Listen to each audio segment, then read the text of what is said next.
gentlemen, welcome to episode 71 of Apronware Podcast with Chia Boys, Carlos and Respes. Carlos, how you doing? I'm good. I'm sore. I just got my booster and flu shot at the same day. Not recommended to do the same time. It's when you're time constrained, like I am. Maybe a good idea. Body wise, it looks like Rocket Raccoon when they're going through like hyperspace and Guardians 2 and like their faces, like that's what it feels like. That's exactly what it feels like. So I'm struggling, well, but I'll be okay. For those of you that can see us, I know you probably read the title by now, but we are reviewing the Christmas classic Santa's Sleigh, starring Goldberg. It's an excellent wrestling movie, excellent Christmas movie. I watched it for the first time today. I watch it every year since about 2006. And so the movie came out in 2005. I'd never heard of it before Carlos told me about it not that long ago. It's on Peacock. If you want to see it, we'll get into it. Free on Peacock. You don't need to pay for it. There's it's not premium or premium plus. It's free. It has ads, a shitload, but it's free. Well, there you go. There's our Peacock plug. So, give me that money. I want to be in Halloween Ends now. I have a lot and not much to say about this movie. So I know we wanted to touch on, well, first I will touch on congratulations to, I can actually say this, friend of the show. Yeah. Mecca, Brian Johnson. Yes. Congratulations, buddy. You did it. He successfully defended his Mecca championship wrestling title against Moses in a steel cage. So he will be defending that title at the last show the MCW will have in their MCW arena. It's not their last show ever. They are continuing on, but December 30th. It's not two companies in a row for him. Yeah. That would suck. So December 30th, he will be defending his title against an unknown competitor. There's a 4-way match. I know Moses is in there. I'm sure Mecca would love to beat him again. He was not thrilled when I posted that Mecca was going to destroy him in steel cage, but he did. We made many enemies already in the show, and in just a few episodes of the relaunch, we've made many enemies. The whole state of New Jersey and New York, actually just New York City, Bridesburg. Yeah, that comes with the territory again. Anybody who went to North, because they were not happy that Mecca destroyed North. I was representing y'all. I got complaints. I think they felt like you should have defended North Catholic better. I want to say us because I went there a couple of years, but I didn't graduate, so I have like some deniability. You have some stake, but you can also like, maybe they deserve to close. They didn't let me go to prom, so at the same time, I paid money for prom. They didn't let me go to prom to the day of prom because I didn't own money. Now we're opening up a bag of cats. This is not the North Catholic podcast. That's a future episode. She had drunk. She's looking like a drunk gorilla. Be like, hey, you know what? Fuck them.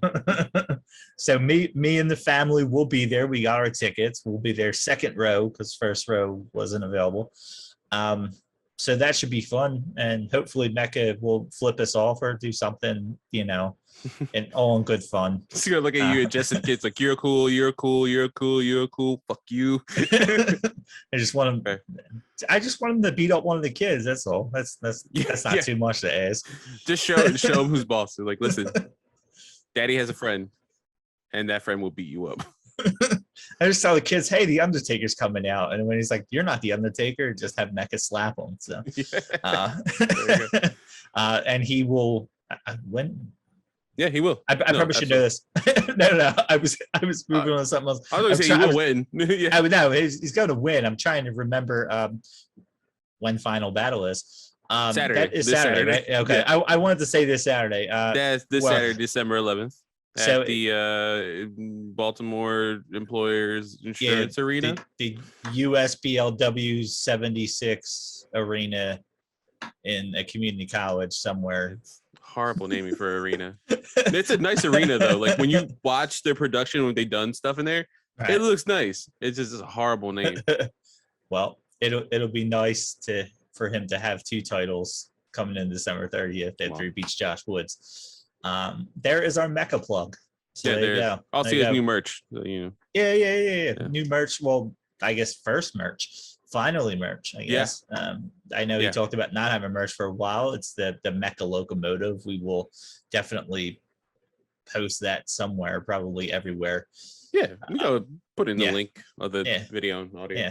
Yeah, we get no percentages, but we might get to talk to him again. Yeah, so I guess there's there's that. He scratches our back, we scratch his, kind of thing. I wouldn't mind like waive the shipping fee for the shirt. I mean, just saying. It costs extra for guys like us to get shirts. It does. It really does. They like up tax that. Like you handle the shipping. Yeah. Or then you have those places that don't even put our sizes out there. And then you buy them because you really like the shirt, and then you hope you're going to lose weight and you don't. And then you just have a bunch of shirts you never wore for years. Yeah. Shout out to my mother-in-law who was like, hey, you said you guys were losing weight and we literally lost like 10 pounds maybe like the month before, but it's Christmas time, so we're eating and drinking like crazy. I was like, I bought you a bunch of extra large shirts. I'm like, I'm never gonna. You already set me up to fail. This is not gonna happen. I'm not going back. I've been an extra large since North Catholic. I gotta get back to 2X. I had extra large as ambitious. That's really ambitious. I know she said that. I was like, oh, you're asking a lot. You already put enough pressure on me. I'm gonna fail. Okay.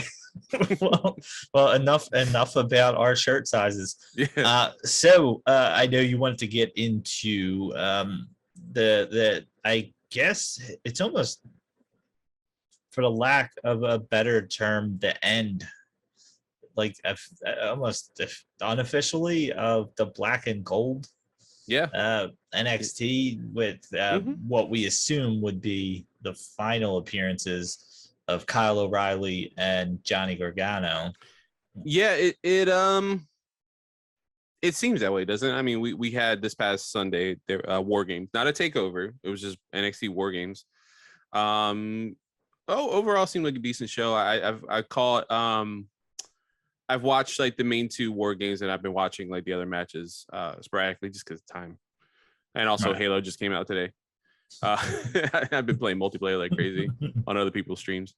But yeah, so it actually a bunch of us hopped off of Halo and we were like, oh, it just got done. Let's start watching. He stayed on Discord to watch it for a little bit. But yeah, I mean, there were the main event, spoilers for War Games on the Peacock Network. Comcast, give me my check. Even though I have Fios.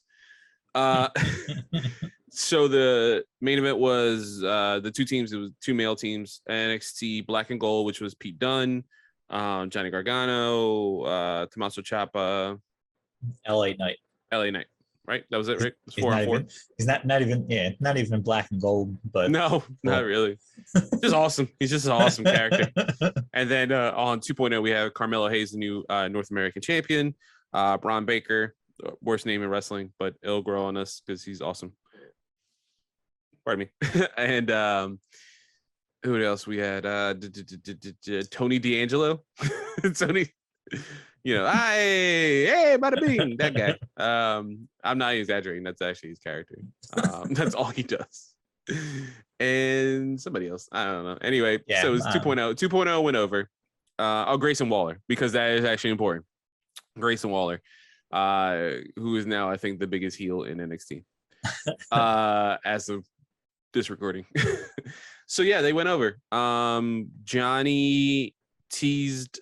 So there was a lot of teases, right? Johnny's been more vocal than Kyle about the rumors.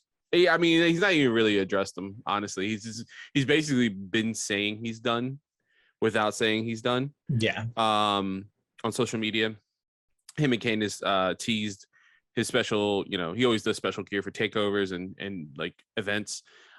Usually Marvel based. He's actually appeared on a couple Marvel podcasts with H&M. who's a big wrestling fan. And he's done Carnage, Venom, Dark Phoenix when he was a bad guy, Wolverine, Iron Man, that one was so cool. That was a really cool one. He's done a bunch of specifically Marvel themed stuff. Captain Marvel, that was really cool because it was like him and Tegan did Captain Marvel in the same night, just two different ones. And so he came out with his old theme song, Rebel Heart, which you could tell he had like a little tear in his eye when he first appeared up. And he wore an amalgamation of all of them. I mean, he's on his social media. You check it out. It's phenomenal. It's all just like, it almost look like stitched together, like multi-dimensional like artwork, but it's like all the different takeover outfits combined in one. And then on the back of his tights, it says Johnny Takeover in like the different fonts for all the Marvel stuff he's done. There was a lot of DIY stuff. There was a lot of DIY stuff leading beforehand, like Tommaso Ciampa alluded to it and stuff like that. Gargano and all lost. Braun Breaker went over on Ciampa, so he actually pinned him, which is a ringing endorsement for him. We see the writing on the wall. You're going to be champion. I thought it was going to be earlier, and I'm glad it hasn't. Not for anyone, like not in a mean way. I just think he should chase for a little bit longer. Yeah. Than he is, because he is talented. He is actually somebody I have my eye on in 2.0. And afterwards, I think it was on WWE.com or the YouTube. There was a video of him talking to the crowd, and he said, "Tuesday, you'll hear from me one last time." So that was teased. Tuesday showed up. We're recording on Wednesday night as Dynamite's happening. Yeah, and Tuesday happens.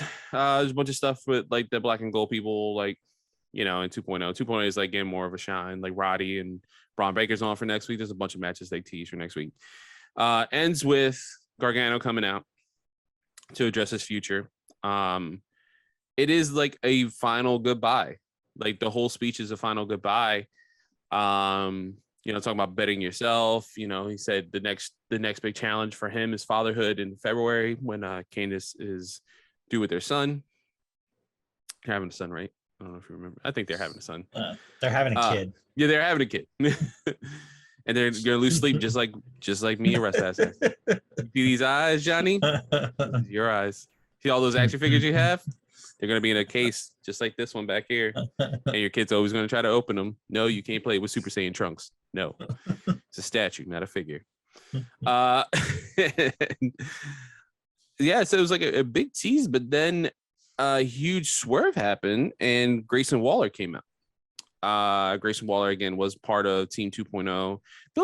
Been building him up as one of the newer guys you got to keep an eye on. I haven't been too hot on him.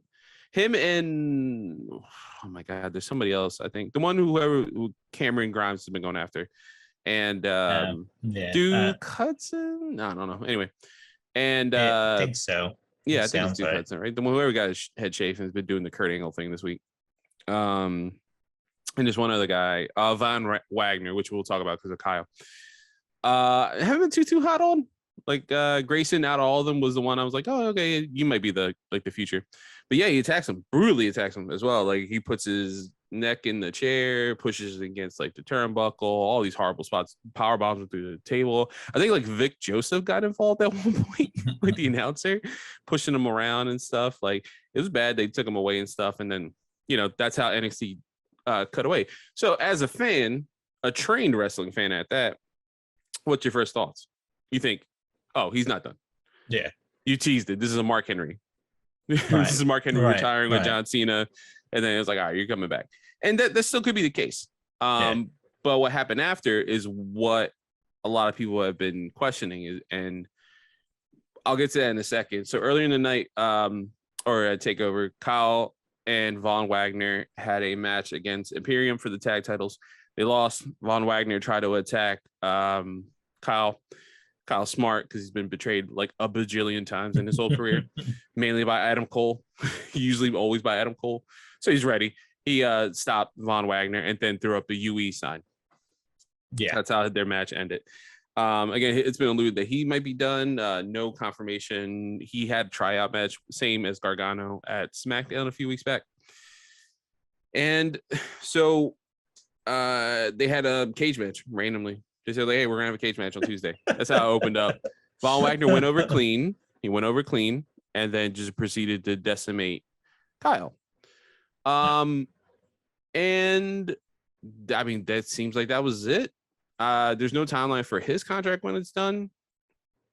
Both of them have been, I think, alluded to this week being done. I think Gargano signed a week extension, so Friday should be the end of his tenure, unless he signed a new deal. And same thing with Kyle. I think it's very soon.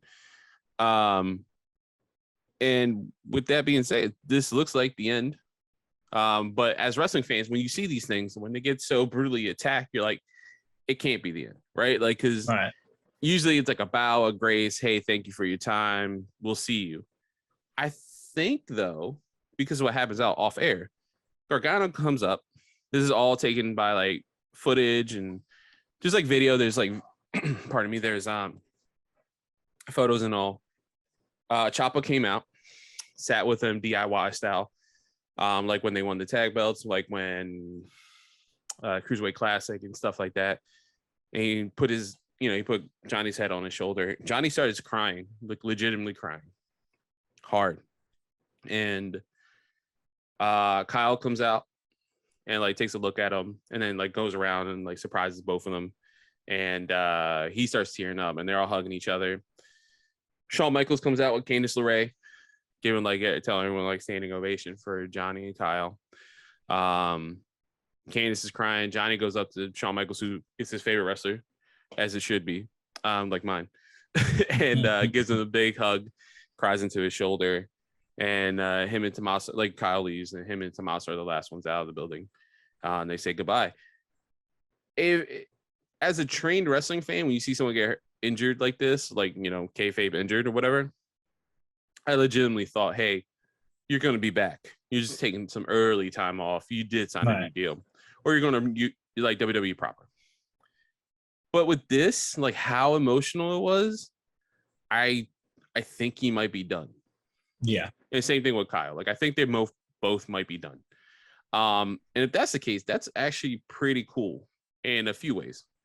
Them giving the rub to the newer guys, to these like big 2.0 guys, is really cool thing to do. I mean, we kind of actually saw that earlier this year with Daniel Bryan, or Bryan Danielson now is going by his real name. But when he was Daniel Bryan, his last match was on SmackDown, on a random SmackDown at that, against Roman Reigns, and he put Roman over. I mean, Roman didn't need it, but like, there was some time off. He was taking. He didn't have a contract. It was believed that he was going to sign with WWE, but his condition was they need to work out a deal with New Japan because he wants to do other stuff and a later schedule. That deal with New Japan never happened because Nick Khan sucks. Tony Khan does not suck. Well, that's what Tony Khan's come out with and said that, like, that he found it laughable when there was the rumors that Nick Khan was talking to him, because he was like, I know they're not. But I know for a fact. Yeah, it was like the mindset of like, it was being put out there, I guess, to try to get like Danielson to sign, though. Like, it'd be like, look, we tried. You said you wanted this, we tried. Look, there was even rumors out there, and it was almost feel like, it was playing it. From Tony Khan's point, it feels like he's dating some hot chick, and some dude's like, yo, I'm definitely gonna bang this girl, and it's like, no, you're not. No, you're not. That's like my girlfriend. She's definitely not gonna hook up with you. Thanks for the free drinks, buddy. That's literally what it felt like, right? Like, it's a dude at the club. Yo, can you give me a drink? He's sitting there reading the DMs while Nick's sending them, like, nah, dude. That guy's hitting you up again. It's a shame. That's a shame, Gato. That's what that's the one thing I loved about both of them was I believe that there is nothing set in stone. I mean, either there's nothing set in stone. I mean, I think we're both fairly certain that O'Reilly's ending up in AEW. I mean, that's being planned out. I feel like the whole push between Bobby and Adam Cole and stuff was only with the mindset that was happening. And I think Adam Cole even mentioned before, when people didn't know what Kyle O'Reilly's contract status was. And I think it was rumored that I forget who it was rumored that was the guy they were talking about. Oh, Pete Dunne. When Adam Cole said he thought his contract was done the same time as Close Friend, people knew that Pete Dunne's was over in December, and then I think he re-signed. He definitely re-signed. But nobody knew Kyle O'Reilly's contract was done in December, which makes a lot more sense when you talk about Close Friend, you know. So yeah, they really did come up together. That's not like a WWE spin on it. Like they did PWG, they were tag champions there, and ROH stuff. Yeah.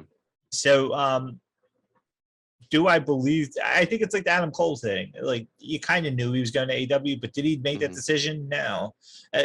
Danielson, for how long everybody was like, he's going to show up, he's going to show up. Yeah. And that was like, but he hasn't signed anything yet. He could end up wherever he wants. I think that Gargano and O'Reilly both are at that point where they wanted to wait until they finish this out to make their next decision, regardless of what it is. And that's from NXT's part and WWE's part. You like you said, you give the rub to the young guys. Even Grayson Waller, right? Waller, whatever his name is. Grayson Waller, yeah. Waller. He had run in with LA Knight earlier in the night. Yeah. So then, because of the whole war games, now you have that kind of fit into the whole narrative of now he came and he beat down Gargano. So now you can have LA Knight come back and defend Gargano. You have Ciampa that could come back and defend Gargano. You have built-in storylines right there. And if Gargano resigns, you have that built in. Yeah, he could come back. If he did resign, he could come back to NXT. He could go to the main roster. It's not even bad. If he goes to the main roster, then you have a future storyline where Whaler ruined his swan song at NXT. And I think O'Reilly have the same thing. You write them off with the beatdowns, and you see what happens. I mean, and we also have. I mean, let's not. We have technically 2 pay-per-views in January. I did say before the show. I didn't know if you were shocked to find out that there's 2 pay-per-views. We have a Day 1, WWE Day 1, which is on January 1st, and then we have Royal Rumble coming up. Anything can happen. Royal Rumble is always it's probably my favorite pay-per-view of the whole year. From WWE. Also like Money in the Bank, but it hasn't been the same since like a long time. But yeah, I mean, Royal Rumble, anything can happen, man. Anything can happen. Yeah. I mean, Gargano's music playing at the Royal Rumble would be insane. Yeah. It would be insane. It would be great. Though my only fear with anything with WWE, right, is them not being used properly. Right. You know, that was my fear when Owens came up. I was less fearful when he kept going over on Cena. Yeah. I was like, oh my God, this is really happening. The same thing with anybody in WWE. Like you just worry that they're not going to be used properly. And even right now, a lot of people are complaining about like booking for Owens has been getting the rub, but he's been in world title matches. But like AJ Styles, there's a lot of stuff on AJ Styles recently. People are like upset what he's doing. Like this dude's like the leader of the Bullet Club and all this other stuff. I'm like, at the same time, he's literally done everything. Like I don't get me wrong, I want him to be booked better too, but he's been multiple time world champion. He entered in Philadelphia at the Royal Rumble. Like that's insane. Like he's done everything. See, I'm only going to go against this, and I'm going to use Adam Cole's words, not as specific words, but basically what he talked about, where he talked about how a lot of people misconstrued what he was talking about. I believe he talked about how people say that he was misused, and they say in NXT, but I don't think that's what he's referring to. I think he's referring to is the fact that he didn't get moved up to the main roster when they felt like he should. I think he's more referring to that and saying how people are saying he's being misused by AEW now. And he said AEW is different because you feel like every match is star matches. Yeah. None of us feel like MJF's not a budding star because he's not holding the title. There's certain people like Hangman, you knew that was going to happen. Jericho's sitting in his spot that he's probably going to sit at for a while. He's probably not going to see the title again. you want Punk to hold the title, you want Cole to hold the title, you want Danielson to hold the title, you want MJF to have it. People want Jungle Boy, Darby Allin. Not everybody can hold the title. Miro should be holding the title. Not everybody can hold the title, but like their last pay-per-view, their best, not from a storyline basis, because obviously Hangman winning the title stole the show, but MJF and Darby Allin was the best match on that pay-per-view. And it was the first match of the night.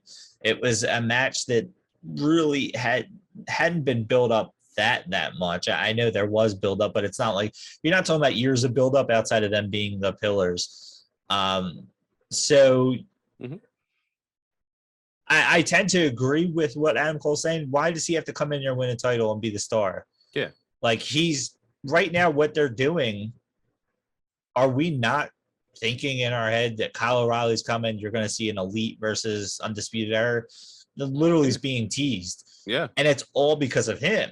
I mean, he's the connection, you know? So like, we really don't need him to hold the championship. It's the same thing with Gargano. And I think that's the difference is Owens might be in title fights, but do you feel like he's a legit threat to the title? Because what happens is he comes, he's a threat for a week, and then he gets pushed back down. And that's the issue with Styles. A Big Show even said that's why he wanted to go to AEW. And I know he's not doing a whole lot in the ring, but he said, I know what they're going to do with me. They're going to push me as a heel for one pay-per-view so I can fight somebody.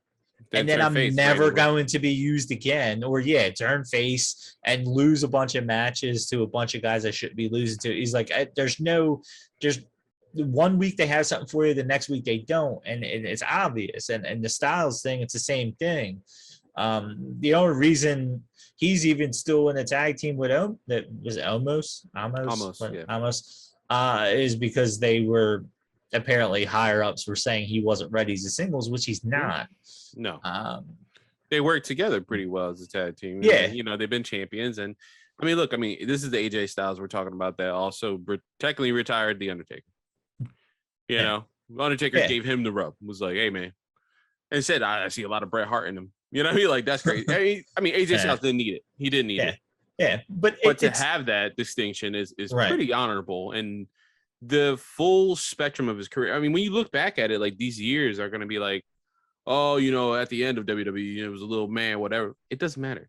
Like the dude has a Hall of Fame career. Yeah. And you know what? There's newer people coming up, and like, you know, there's some questionable people who have really good in-ring stuff, like Austin Theory, but have questionable backgrounds, like, you know, texting little girls. And they get cell phone gimmicks. Who cares? God forbid. But there's like little things like that. And for Kyle and Gargano, if they were to be main roster bound or come back to NXT, it's not the same NXT they've had. And I think there's no shame in them because it's not like they got fired, right? Like Bobby and like Mercedes Martinez and stuff like that. They are going out their own way on their own terms. Yeah. And also it's a changing of the guard. Like there is a dignity to that. It's not like, you know, I mean, how many people have we seen, you know, go and be like, oh, you know, bye, you know, like I went over or whatever. And for them to like lose or get beat up in such a fashion to put these people over. Same thing with Adam, like losing his last match this year, Brian losing his match this year. Like it's I don't know. It's in the past. It seems unheard of. And now it's really cool to see these people who are students of the game be like, no, we got to put people over. Like, they're going to be around for like way longer. Now they're just starting. They need the rub. I don't need this. I'm established. Like, it's cool. It's really cool to see. And I mean, if this is the end for them in NXT, thank you. Like, you guys have literally provided some of the best memories. When you take over Philly, Andrade and Gargano is like one of the best matches ever. Yeah. That's legitimately one of the best matches ever. Yeah, go ahead. Well, I was just going to say, with them, as much as they're loved and they're awesome in the ring, they are who they are. And they're going to be that in WWE's main roster. Them going to Gargano's not going to suddenly be fighting. I think I read somewhere they said all Gargano's hard work, it would have been perfect had they been able to, I think he's 36. They said that it would have been perfect. You could build him up as a legit threat, and he could be the guy that takes over from Reigns. No way in hell. No way in hell. No way in hell. WWE would never have it. Adam Cole wouldn't have been there. And Adam Cole, I feel like, again, not a knock on Gargano, has a little bit more star power than Gargano does. And Adam Cole would have never been in that position. They just wouldn't have happened. And that's no knock on them. It's just like it's Reigns is like a different level. Yeah, WWE wouldn't have had Gargano sitting there. I mean, Finn Balor looks like more of a threat than both of the guys I just named, and he's not going to go over on these guys. No, he lost as the freaking demon. Yeah, he lost as a demon, and like in the stupidest way. Oh my god! Every episode we talk shit about WWE, but they just make it so easy. But that's what, like, it's funny because I sit there and I want to see those two guys go to AEW. Why? Because I want to see O'Reilly and Fish, because they should have never been broken up. They're excellent as a tag team. I don't feel like AEW is going to just randomly split tag teams like WWE does. No. They're one of the best tag teams, like legitimately. Like, and look their they stuff will up. always leave their tag teams together. Will you maybe get a random thing like? Could I see in the future Matt and Nick Jackson wrestling and having a small little feud that might last a little bit and then be done with? Possibly, but you're not going to see them split and be gone forever. And that's what WWE does to teams. O'Reilly is best suited as a tag team wrestler, and him and Fish, especially because Fish is best suited as a tag team wrestler. I like him in the ring, but I just feel like he's not a singles. And even when I went to Worlds Collide, ROH Worlds Collide a few years back, like I said, one of the main events was Jay Briscoe, who was on like a tear as the world champion at the time, and Bobby Fish was his opponent for the night. Kyle O'Reilly was wrestling for the, I think, IWGP Junior Heavyweight title earlier that night. It was like a 4-way, I think, or it might have been the TV title, something like that. With like Shinsuke was there. It's crazy to think. I saw Shinsuke Nakamura and Jushin Liger and the other Briscoe. What's the other Briscoe's name? Mark, yes. Mark? They're gonna hate us. They're never gonna be on the show now. I still forgot their freaking names. But like, that was their match, but they were still a team. You know what I mean? Like, they just went on this, like, they didn't even split. They were like, hey man, I'm gonna wrestle for this belt, you're gonna wrestle for that belt, we're still gonna be together in a tag team at the end. Like, there is a lineage and a history, and they don't usually break it unless it's like a big storyline. Like those companies like ROH and stuff like that. Like, I mean, Kazarian and Daniels for the longest time, and like in Impact, TNA, ROH, New Japan, like they were like, oh, I'm gonna wrestle for this belt, you got that belt, all right, cool. This is the same thing. Like, they still had the history. Like, Daniels was still heavyweight champion of ROH, even though Kazarian was his tag partner. Like, it doesn't like, they could do single stuff. That's not a problem. I mean, you've seen it with the Hangman. The Hangman win with the Bucks coming out, and the whole talk before it, and then not interfering. Hangman didn't get kicked out of the Elite. He chose to leave, and that's long-term, storyline right there. That, like, their issue might have been something deeper, but there still is that connection to them there, and it's the same idea. You might fight with each other at some point, but there's still that connection there, and they don't try to act like, hey, these guys were not a tag team for 27 years, like, hey, these guys didn't all come into AEW together, and they're like one of the major reasons why this place happened. The Bucks would not care at all. The only time I ever saw WWE do it successfully was with the Hardy Boys. But Jeff was that much of a star. Like, he had that much of a star power, and Matt did his own thing. He's always like the smarter not wrestling words. I used to talk about this with Remy. I had this like cushion, and it's killing me. So you get to see my whole elf shirt. But I hate this thing. I keep slipping. That's why I'm always like fixing myself. For you video watchers, we're not cutting that. It was always something me and Remy from Entrance Ramp used to talk about all the time, even on air, off air. Like, I would find him at the cafe because we worked in the same building. We get a cup of coffee from him, and we would just BS. Matt was always that smart. He was the smart technician, the smarter of the two brothers, kayfabe wise and stuff like that. And then Jeff was always like the superstar, right? You know, he's the one who won world titles. Matt was the one who was like had the better character, I would say. You know, V1 and all this other stuff, or all the stuff he did in Impact and things like that. But, like, there's things you can do, and like that's it. WWE that's the only time I ever saw it successfully done.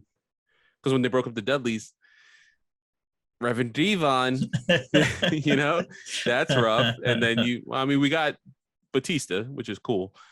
Thank God for that. But it was like they don't have a good track history with it. And then look more recently, right? They broke up who were the number one contenders for the women's tag titles before they even got a title shot. They won a title shot, and then they broke up Shotzi and Tegan. And then it was like, hey, Tegan, you're fired. Shotzi, you're a bad guy now. It's like, okay, cool for Shotzi, and I like that, but the hell's happened with Tegan? I know, like, she's accident prone. I get that, but damn, man, like, they didn't get a title shot. That's like, they don't give a shit about tag team. No, it's WWE style booking with tag team. That's why Randy Orton and Riddle is. Are they still champions? But that's why they are. Yeah, but like, it's like literally the only two that really have fought through that over the last 10 or so years has been the Usos and the New Day are the only really ones that I can think of that's long term. Like, and look at that, why push through it. They draw money, right? Yeah, that's why, because they make the company money, so they're like, oh, we shouldn't. And there had been teases of them breaking the Usos. I still remember the rumors where they wanted to do it. And the New Day, I'm pretty sure they've had to fight constantly to stay together. Even they went as far as, and I don't even know if it still is the case, that Big E was on a different show than Kofi and Xavier. Yeah, they were on Raw for like 2 weeks, and then now King Woods, which I may see this Saturday at PAX Unplugged. I'll talk about that more at the end of the show. But King Woods and his Sir Kofi is Royal Knight. They're in SmackDown. They're in SmackDown. Big E's on Raw as WWE champion. Yeah, I think still like during the draft they got flipped, right? It was the other way around. Yeah, but they have still found ways to stay connected. Yeah, even though they're on different shows, and it might be. I'm assuming it's just them making sure that people know they're still connected, kind of thing, even though they've tried to bust Big E out on his own, and I mean, it worked when Kofi was WWE champion and on that amazing run for that almost year. I think they did a good job of being like, hey, they're still a trio, but Kofi's a single star. Right. He's a single star. He's on a single run. Big E and Xavier might win the tag belts. They might be involved in Kofi's storyline. They're still a team. It's again, there's like outliers. You can't say, we can say that WWE doesn't get it right. They do get it right like 10% of the time, 20% of the time. But going back to like what worried me was like what would Gargano do? Going call, and this still could happen. Don't get me wrong. It's a fear. What happens if he goes to SmackDown? Me personally, I'd be like, go for the IC title. Good guy, bad guy. He's good at both. Go for the IC title. That means you get matches with Shinsuke Nakamura, right? That's awesome. Who gives a shit about the IC title? The IC title hasn't been what it should be, what it used to be, that prestige, the workhorse belt. It's on a workhorse wrestler. Yeah. Shinsuke Nakamura, literally one of the best wrestlers in the universe. But when's the last time it was defended? I can't tell you. At least I know what come out with what's his name? Rick Boogs. Yeah. I mean, it's funny, it's entertaining, don't get me wrong, and both of them are good in the ring, but it's like, when's the last time that belt's been like going for? Like, who are his immediate people going for that belt? And then we're gonna have Gargano go after the 24/7 title? Seriously? Or the US Championship? All right, so the US Championship gets a little more love. I'm down with that. I'm glad Damian Priest is the champion. Maybe they should do the open challenge every week. They've done it on and off, but like, what's that belt has a little more like to do, WWE wise than the Intercontinental belt. But like he goes to SmackDown, which I would love to see him because that's my preferred show out of the two. He's not. I would, me personally, I would book it. Here, give me WWE 2K22. I put him on SmackDown. I put him against Shinsuke, but that belt means more than it does in reality. And so, that's go to Impact. Go to New Japan Strong. If you work with New Japan Strong, guess what? You can show up on AEW. Who cares? Who cares anymore? Like all these doors are open. MLW, open contract. They're coming up. Yeah. Who knows what this new ROH is? Well, I mean, what my hope for him, and because I've been waiting for this to happen, is for him to call out Sammy and win. I feel like it's one of those things where you have all these guys calling out the TNT champion, so to have somebody finally win it on that call out, I even thought like Jay Lethal when he called I thought it was going to happen then. I thought maybe I felt like it was a little too soon in Sammy's run, but I don't. When is Winners coming? It's coming. That's Wednesday. That's next Wednesday. Okay. I think that's next Wednesday. Yeah. Like that would be a perfect time to have Gargano call out Sammy, win the title, and it's like, oh crap, these guys that are coming in for these open challenges might actually win the title. Yeah. You know what I mean? It's like changing the title of the house show. You know what I mean? They had Orange Cassidy win a match during the commercial break in the picture-in-picture one time, just to show that it can happen. Anything can happen.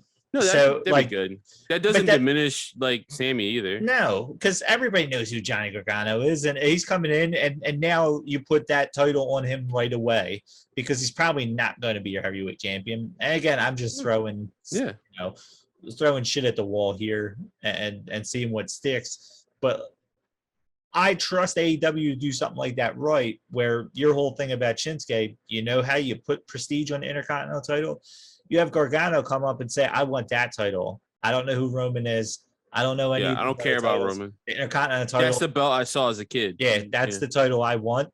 And have him fail over and over and over again until he finally wins it in 6 months from now. Have him lose his title, his next title shot. Have him claw just to get that Intercontinental title. You don't have to do anything with Shinsuke. You have him fighting so hard for the Intercontinental title, it puts prestige right there. The problem is WWE will never do it. They just won't. Yeah, they won't put that kind of effort into what they consider a secondary title in some backup storyline because they'll put effort into their main. They'll put effort into their main, and that's about it. Because I have this like clear memory of, I don't know if it's like tainted by nostalgia, but like I remember The Rock and Triple H going for the IC title. I remember like when I was old enough to see highlights and they would play old highlights, like seeing Roddy Piper, seeing Macho Man, seeing like Ricky Steamboat, like seeing these matches, like, damn, dude, like this belt matters. Like that white strap matters. And then it hasn't though. Like it really hasn't. It's frustrating. So yeah, that would be my thing. And then what do you do with Kyle? Like, that's the thing that always worries me with like wrestlers going to the main roster, is that like, you know what's weird? I'm oddly not worried about someone like a Braun Breaker when he goes to the main roster. That's the whole point of this new NXT, right? You're just getting them ready for the big time, right? So you just get them ready, push them up. You know, Braun Breaker shows up in Royal Rumble next year or 2 years down the line, wins it. Who knows? Like, what if that's what happens? That's the crazy thing, right? He wins it, then goes after Roman Reigns and beats him. Whatever, whoever's like the big. Big E, maybe he's like 3-time WWE champion at that point. Braun Breaker's like, I beat him. Uses Steiner math on him. Who knows? Yeah. But like that's my worry. So I was hoping that'd be so cool if like last night was like the final night contractually, and then tonight he just showed up at Dynamite. I would love that. That'd have been awesome. But winter is coming, and so could Gargano. Yeah. Or he could just be off to be a dad and not show till like June anywhere. I mean, I assume that I'm expecting Gargano. Winter's coming. I'm not gonna lie. I'm expecting him. I want it to happen. I feel like they did the whole Sting and Kenny Omega winning the title last Oh, year. yeah. That's right. So I It's been a feel whole like year with Sting. It feels longer. I feel like it's what's going to be like their let's kick off the year off right with something. Yeah.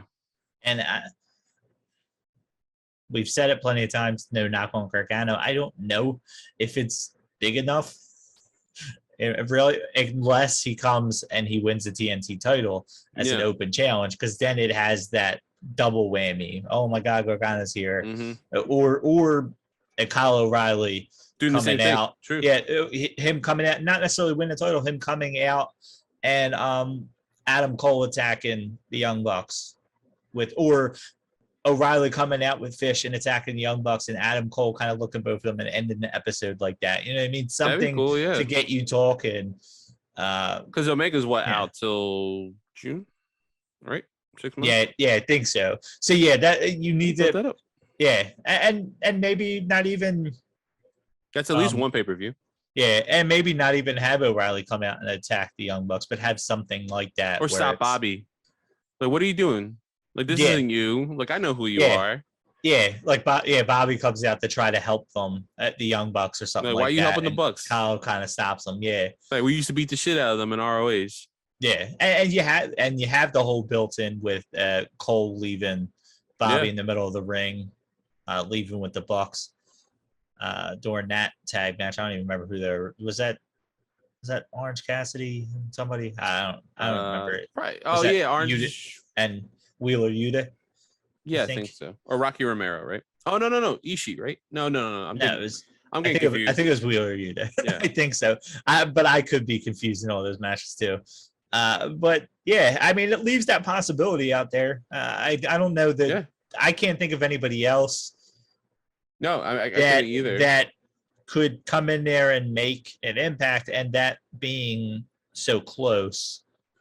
I guess Jonathan Gresham. Ooh. He could be a big name. I'm trying to think who just got released. Our dream man, I guess, Wyndham Rotunda is still out there. That's the, I guess, the golden goose. And then you got, that'd be awesome. You have who just got released in the latest. You got a guy like John. Well, I guess he just got released, so couldn't be John Morrison, right? Yeah, he's got 90 days. Yeah, so yeah, Frankie Monet didn't. That's why she showed up at AAA this past week. She had 30 days. But I guess other than Gresham or Rotunda, those are the next two that would be like holy shit. Yeah. And maybe it isn't O'Reilly, because no offense to him, he's not on Sting's level. I don't think anybody's gonna. I don't think he would argue with me that he's on Sting's level. And maybe having a debut like that tempers expectations for future winters and coming. If you put a Wyndham Rotunda in there this year, like, how do you top that next year? Like, what, you know what I mean? Like, how do you keep topping that? That's a good point. Yeah, I mean, yeah, you just hope WWE just releases AJ Styles. I'm saying it right now. AJ Styles gets released, he's showing up on AEW. That's without a doubt. That's straight up without a doubt. Like that, or he leaves, his contract goes up, like, and he doesn't somehow want to stay with WWE. Because I mean, you heard the rumors, right?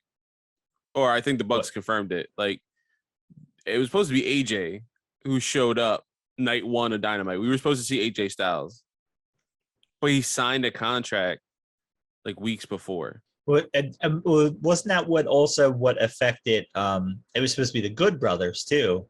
Yeah, that was supposed to come up too. Because it instead wasn't of the inner circle, was supposed to be them three. Yeah, it wasn't supposed to be Santana and Ortiz. No. It was supposed to be the Good Brothers, and it was basically a lot of what happened. And that's why I think that they said that was all like contingent on AJ going, and then AJ didn't. And yeah, and there's nothing wrong with that. You know what I mean? Like, right. I mean, I love Santana Ortiz. Obviously, I always rock that shirt. That's our logo. But like, there's nothing wrong with them. It's just like, the original plan was supposed to be like the OGBC, whatever they were called in WWE, but they all signed and then they all got released. Well, them two got released, and Yeah. they hate Paul Heyman. But yeah, AJ was supposed to be like the there was Hager, right? Because Hager came out secondly. That was like the surprise. I think almost. because I think they were even supposed to do the surprise tag team, because if you remember right, and we actually did an episode on this, I think before me and Walton took our hiatus. One of our last episodes was about Dynamite, and we talked about who Jericho's partners were going to be, because he was billing it as a surprise. And then I don't know if you remember right, like randomly on social media, they announced that it was Santana and Ortiz. Yep. Well, I think they showed up at the All In or something like that. Yeah, or Fight for the Fall. It's not like they showed up at one of the events before Dynamite. Yeah, but they were not associated with Jericho at that point. So it was just like random that he just announced randomly on social media. Like it was like, oh, you're going to be surprised with Dynamite who my tag team partners are. And then like days before Dynamite, it got announced on social media, Santana and Ortiz. Yeah. And I'm assuming that's when everything fell apart and they were like, oh crap, now we got to pivot. Yeah. I love Gallows and Anderson making fun of that too. They're like, yeah, we made poor decisions. I love the whole BTE thing. It was like, hey man, we're starting a new company. He's like, yeah, sure. Whatever. Let's go up to Stanford. Let's make that money. And and not only that, but didn't Hager showed up there, and I don't think he showed up again in AEW for a while. Yeah, like a few weeks. Yeah, so like I don't even think he was in Philly, right? Like because Philly was episode 3. Yeah, I don't think so. I think because I think he was still getting ready for his next Bellator fight at the time. That's right. He was. So yeah, I think he may have been like there, but like not active. Yeah, he couldn't do anything. Yeah, that's right. Yeah, he didn't wrestle for a long time, and that just goes to show you, like you said, that they probably had those original plans. They fell through, and Hager wasn't ready to wrestle, but they needed somebody. Or contractually couldn't. Yeah. It's like The Rock is like, hey, man, can you do a match? He's like, yeah, I can do a match. And his insurance company for the movie is like, no, you can't do a match. Nope. No, we got to do Black Adam, bro. You got to do it. DC is hounding me. We got to get this movie done. It's been too long in the making. But yeah, I mean that's kind of wrapping this up. Like, thank you, Johnny. Thank you, Kyle. Let's see what happens. Again, if next week they show up at Winter's End or whatever the hell. Winter is coming. Winter is coming. Sorry. Yeah, I was like Game of Thrones. If they show up there, that one or two of them, that'd be amazing. Because I just love those surprises. We always talk about that. Yeah. But let's see what happens with them. I hate it because I mean, I will call myself an AEW fanboy, whatever you want to call me, because I love what they do regardless. I don't get caught up in the ratings. I say this all the time. If I let ratings decide on what I watched, I wouldn't watch some of my favorite movies of all time. So like Santa's Sleigh. There you go. Segue. I'm not done my sentence, but I probably should be. But like I mean, I just can't wait for Ciampa and Owens to leave. Oh no, I'm with you, man. They're two of my favorite on the show, and I don't watch WWE, so I don't get to see them, and it sucks. I don't think they fit either. Like Ciampa definitely doesn't fit the mold of NXT 2.0, and I think he's definitely gonna drop that belt to Braun Breaker. Yeah, as he should, and that's fine. That's totally okay. Yeah, his best bet on the main roster was DIY, and Gargano is probably gone. So it's only countdown until he's gone too. But listen, man, if WWE had a hit tag team in Hit Row, and I got hyped for them being called, I'm like, oh cool, Hit Row versus New Day, Hit Row versus Usos. Like, these are gonna be awesome. They're gonna be like rap battles, like all this other stuff. There's gonna be all this like awesome jaw jacking. This is gonna be great. Nope. 2 weeks later, nope. I'm like, damn it. Fine. Horrible. Ruin everything. Now, we might have our first House of Black member though. Isaiah Swerve Scott has been photographed with Malachi Black, and his Twitter said it was the color black in a house. See, and well, we're getting Danielson against Hangman, right? Next week, yep. And that there's another thing. I don't see Danielson winning, but he has So many people do though. he has hinted recently about wanting to start a group, and he said that was a goal of his in AEW was to start a group. They have the House of Black has been teased for some time, and those literally can be things that can come next week as a surprise. I know Danielson's mentioned Garcia plenty of times, and I was literally thinking that. I was literally thinking like who would fit that mold. I was like Daniel Garcia would. Yeah, and I'd be curious to see if it would just be 2.0 and Garcia joining Danielson, or if it would be Garcia and other guys, who knows. But yeah, little things like that could be a surprise where it doesn't have to be a new member of the roster too. So speaking of favorite movies, to move on here, the topic of the show. So 2000 apparently unbeknownst to me, in 2005, Bill Goldberg, we all know and love, the wonderful Jewish wrestler, Bill Goldberg, famous Jewish actor that once played football and wrestled, decided to play the Satan version of Santa Claus in Santa's sleigh. Yeah, he did. And he did. It. I mean, I will let you get all of your fandom out of the way, but what the fuck? I watched it today, and what the fuck? It felt longer because of every Christmas pun. Yeah, and everything. I don't mind it when it comes from him. I don't know if that helped. It was so much, but I mean, it's worth watching. I will probably watch it again.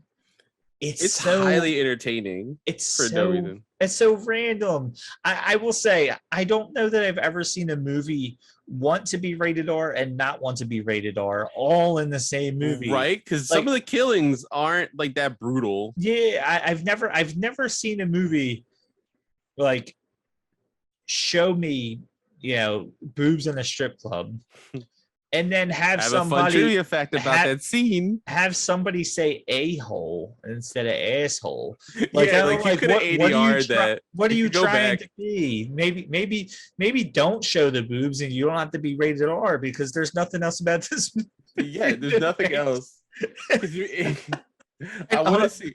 I need to wrap people's head around the beginning of this movie, because that's what drew me into it, and then I instantly regretted it. The very beginning is very misleading, and real quick, I'm gonna go into the synopsis of the story, and then you can kick it to the thing. So this is from IMDb.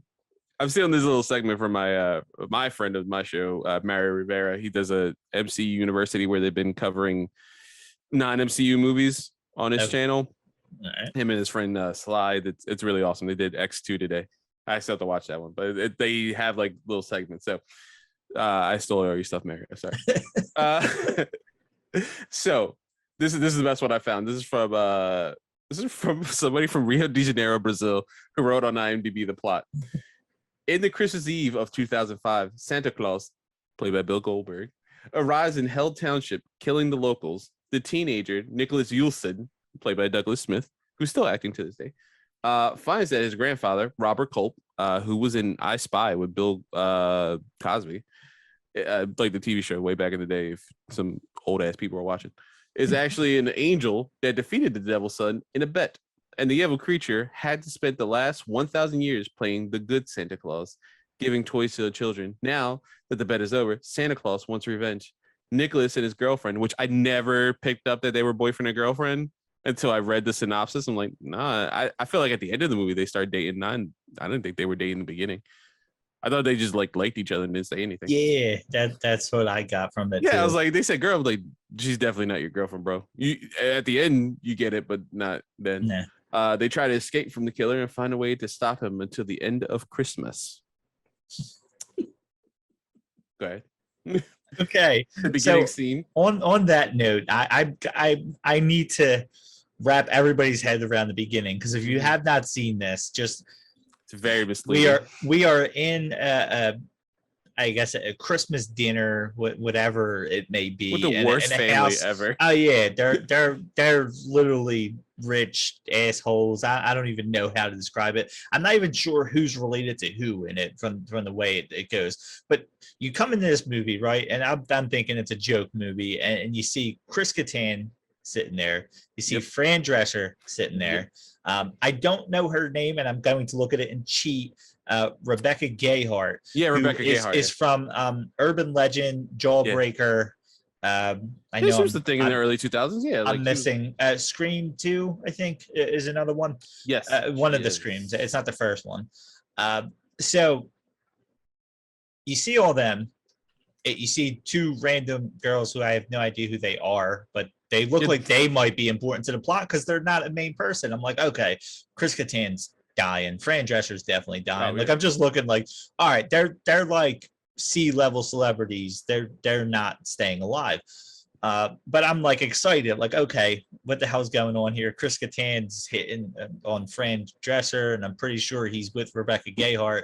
I don't know for sure. It was confusing to me. And then you have right in the front, James Caan. And you're like, James what Caan, the hell? From The Godfather. Like one of the most respectable actors ever.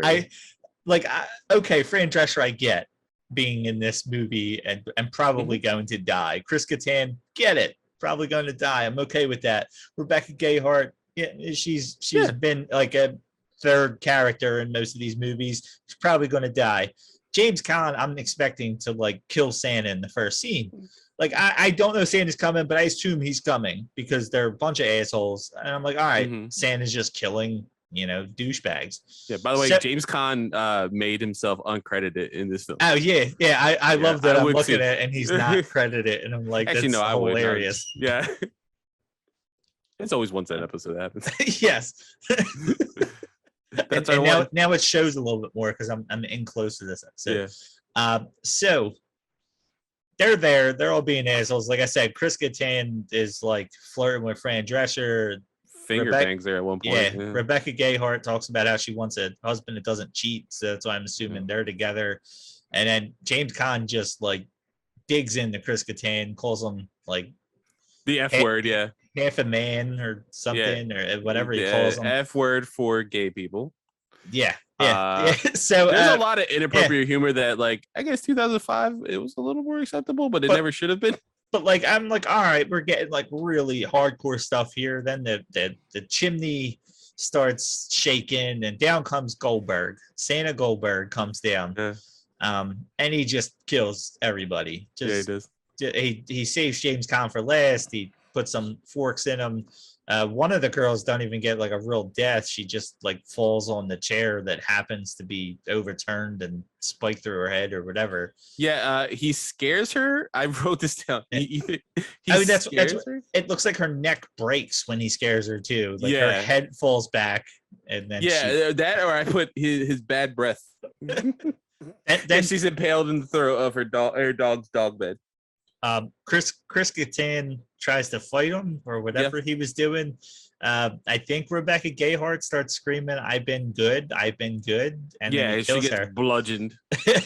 And Fran Drescher gets it the worst, which what that little thing that right there, not horrible. Fran Drescher playing it up, horrible person gets killed in a horrible way. Yeah, Bill Goldberg funds evil Mr. Satan. The beginning of this gave me such high hopes for the movie in a weird way.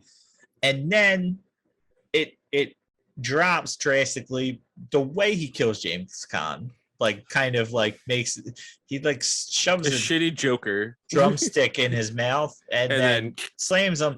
And it's not even like, I'd almost wish, if you're gonna go over the top on fake deaths, show the drumstick go through his head. Like that's where I was at. Like they don't even show that. Yeah, like Fran Drescher showed up she showed up ready to play. She was like, put a bald cap on me, put like burns on it, put fake hair, drown me in eggnog. I'm down. Let's do it. Let's do it. I know I have an annoying voice. Let's go. You feel like they used up like their budget on there because with them the actors, whole right? fire on her head and everything. I was like, it don't look bad. It don't look No, not bad. for 2005 and low budget movie. No, it doesn't look bad. No, and I had high hopes, and then like literally the next scene, well, after they show a whole book of Santa Goldberg across the centuries, the Book of Klaus. Yes. Then I don't believe it tells us what year it is, what year that was. I don't know if that happened last year, 2 years ago, 10 years ago, 15 years ago, or if it happened 2 hours ago. And then suddenly we get not till like midway through the movie. It was like, by the way, 1,000 years ago. Yeah, but what that happened with James Caan and stuff, I'm assuming that happened that day because he wasn't allowed to be evil for 1,000 years. So again, I'm trying to make sense out of this movie, and that's see, the funny thing is I love that you want to review this because when we were not doing apron work, I wanted to continue to do some kind of show, and one thing I wanted to do was watch movies, mostly bad, and say what's wrong with it and how I would change it, especially the ending, because most endings are just god awful. This one especially. Other than The Mist. Most endings are, see, thank you. That's You're one on of the my right side of history. That's my favorite, probably my favorite ending of all time. I had no kids at the time, and that hit hard. I'm bubbling, crying. I love a good swerve. I mean, that's why I'm a wrestling fan. I love a good swerve. Yeah. So that movie did it for me. But this, I don't. For the longest time, I thought the butcher was the girl's dad, only to find out at the end with the skeet shooting that no, he was not. I'm going to jump all over the place in this movie here, and I've literally watched the movie like roughly like 15 times, like in my lifetime since like 2005. But yeah, like they don't do a great job unless you like me repeat it watching to get there. And it's you I mean, you kind of hear stories about her dad, but like the only Jewish person, there's like 4 people who are Jewish in the movie, because this is a fun fact I wanted to read from a friend of mine, Aaron. I wanted to tag him because he has an awesome Twitter, Aaron Roots 47. Shout out. We actually were talking about war games as we were playing Halo on Sunday. Everyone else is like, hey, these guys on left. They're like, oh man, I hope this isn't Gargano's final night. Like whatever. He sent in a trivia note on Twitter. You can hit us up at Amberwork. He said he was checking. He's like, though being a Christmas film, most if not all the actors that are in this movie are Jewish. Like 90% of them are Jewish. So 4 of them actually get to play Jewish characters. There's the 3 Hasidic Jews and then the deli guy. Right. But they say hoagie, right? So where's that? Because he says hoagie. And that rude ass old lady. That. Well, it's hell. So apparently they only say hoagie in hell. Yeah. I didn't see it, but yeah. But do they even mention that the deli owner is Jewish at the beginning? I don't even like. If they did, I didn't they catch don't it. Say it, but like there's like a dreidel in the background, the menorah that he gets murdered with later. I was gonna say I don't think I even noticed that until Goldberg shows up later on. I'm sorry, Santa shows up later on, and then the boy having a hatred for Christmas and his grandpa and all I'm thinking is like, where's your parents, dude? Yeah, you know what I mean. Like did they even reference him his parents not being there? No, at some point his grandfather, this angel, bangs somebody within this closer to the end of 1,000 years. And how does any of that see? Again, I'm trying to make sense of a movie where Goldberg plays Santa, who is actually the son of Satan. Yeah. 3 immaculate conceptions. There's only Erica, a random the devil's daughter, Erica. So many spoilers in this. Yeah. If you have not seen it, watch it first before I get too deep into this. But there's two immaculate conceptions in the world's history, and one was Jesus and one was Goldberg. So then he has to be a good Santa for 1,000 years because he lost a curling match. Yeah, he lost a curling match because maybe the first curling match in the history of humankind. Because he didn't realize that his could get knocked into the hole. And so now this angel, this old man angel, which they clearly want you to know that it was the grandfather at the beginning. They did nothing. Yeah. This old man, he comes as an old man, and he's the only one with the book. I wonder who it is. And then for 1,000 years, this is, you want to talk about creepiness in this whole movie. This dude has been on this planet for 1,000 years and wanted to stay. Instead of being an angel, he wanted to stay there because he met his wife. He's there with his grandson. Is that really like his great grandson? And just like the family members find out over the years. That's a good point. They should have played up on that, right? That's what it should have, because I'm thinking this dude's really old. And what did he do? Like, did he meet an old lady? Because they say he was an old man. So did he meet an old lady 1,000 years ago? Yes. Did they like now what happened? Because it's his grandson. What he's creeping on some like 18-year-old, like, hey, you're 18, right? I'm an angel. I don't want to make anything wrong. Like, wait, what? Like, did he find a really cute baby and was just like, I'm waiting this out, and just like Twilight spoilers. But like, I felt like it could have been explained with just a little bit of saying just something. Yeah, I met your grandmother. You're actually my great grandchild. Yeah. It. Also, did like he leave and he's like, yeah, you know what? I should probably go live back near there, like where I defeated him the first time. But no, he explains it because that's not where he defeated him. Oh, that's right, yeah. Because he says you said that I would see you in hell, so I went to hell, and he was like, your grandpa's literal, and the reason he found them is because his grandson wanted an easy bake oven and wrote a letter to Santa, and Santa's seen the last name, which was Yule's son. Yule's son, yeah. Yule's son. And that's how he found him. Saint Nicholas, Yule's son. Yeah. But it's just, and then the way they get him to stop, which really didn't do anything to him. I'm still kind of confused because they didn't actually beat him, but yet they found out that Santa's weakness is bullets.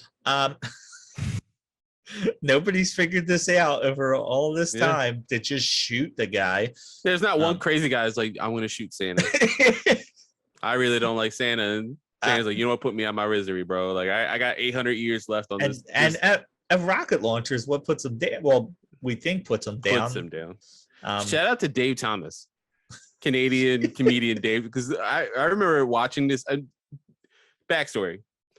I love horror movies. It's like my favorite genre of movie. I mentioned this on like other podcasts and stuff. It's my favorite genre of movie because it's, to me, the only genre where you can do comedy like Santa Slay or Shaun of the Dead, which is a better horror comedy. Yeah. You could do like romance, like Crimson Peak. You can do just utter trash like Twilight.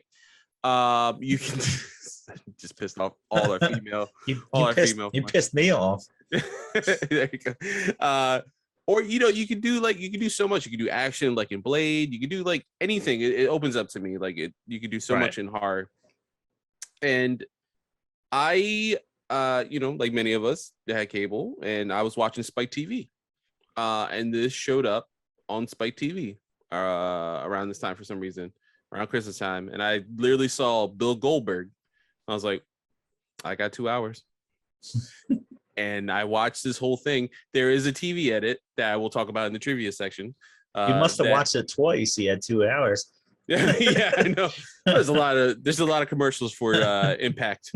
Oh wait, yeah, Impact would have been there 2005, right? But yeah, I found it on here. There's a funny TV edit that I'll mention at the end of a trivia section that I watched. There's a special TV edit for this that's actually pretty funny. This is a pretty funny joke. But yeah, and then I found it on like DVD. I don't own it on DVD. I probably should just for the hell of it.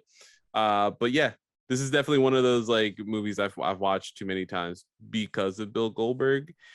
And to be fair, out of everyone in the movie, he seems like he's having a fucking blast. He really does. Yeah. He looks like he's having, actually all the main actors look like they're actually having fun.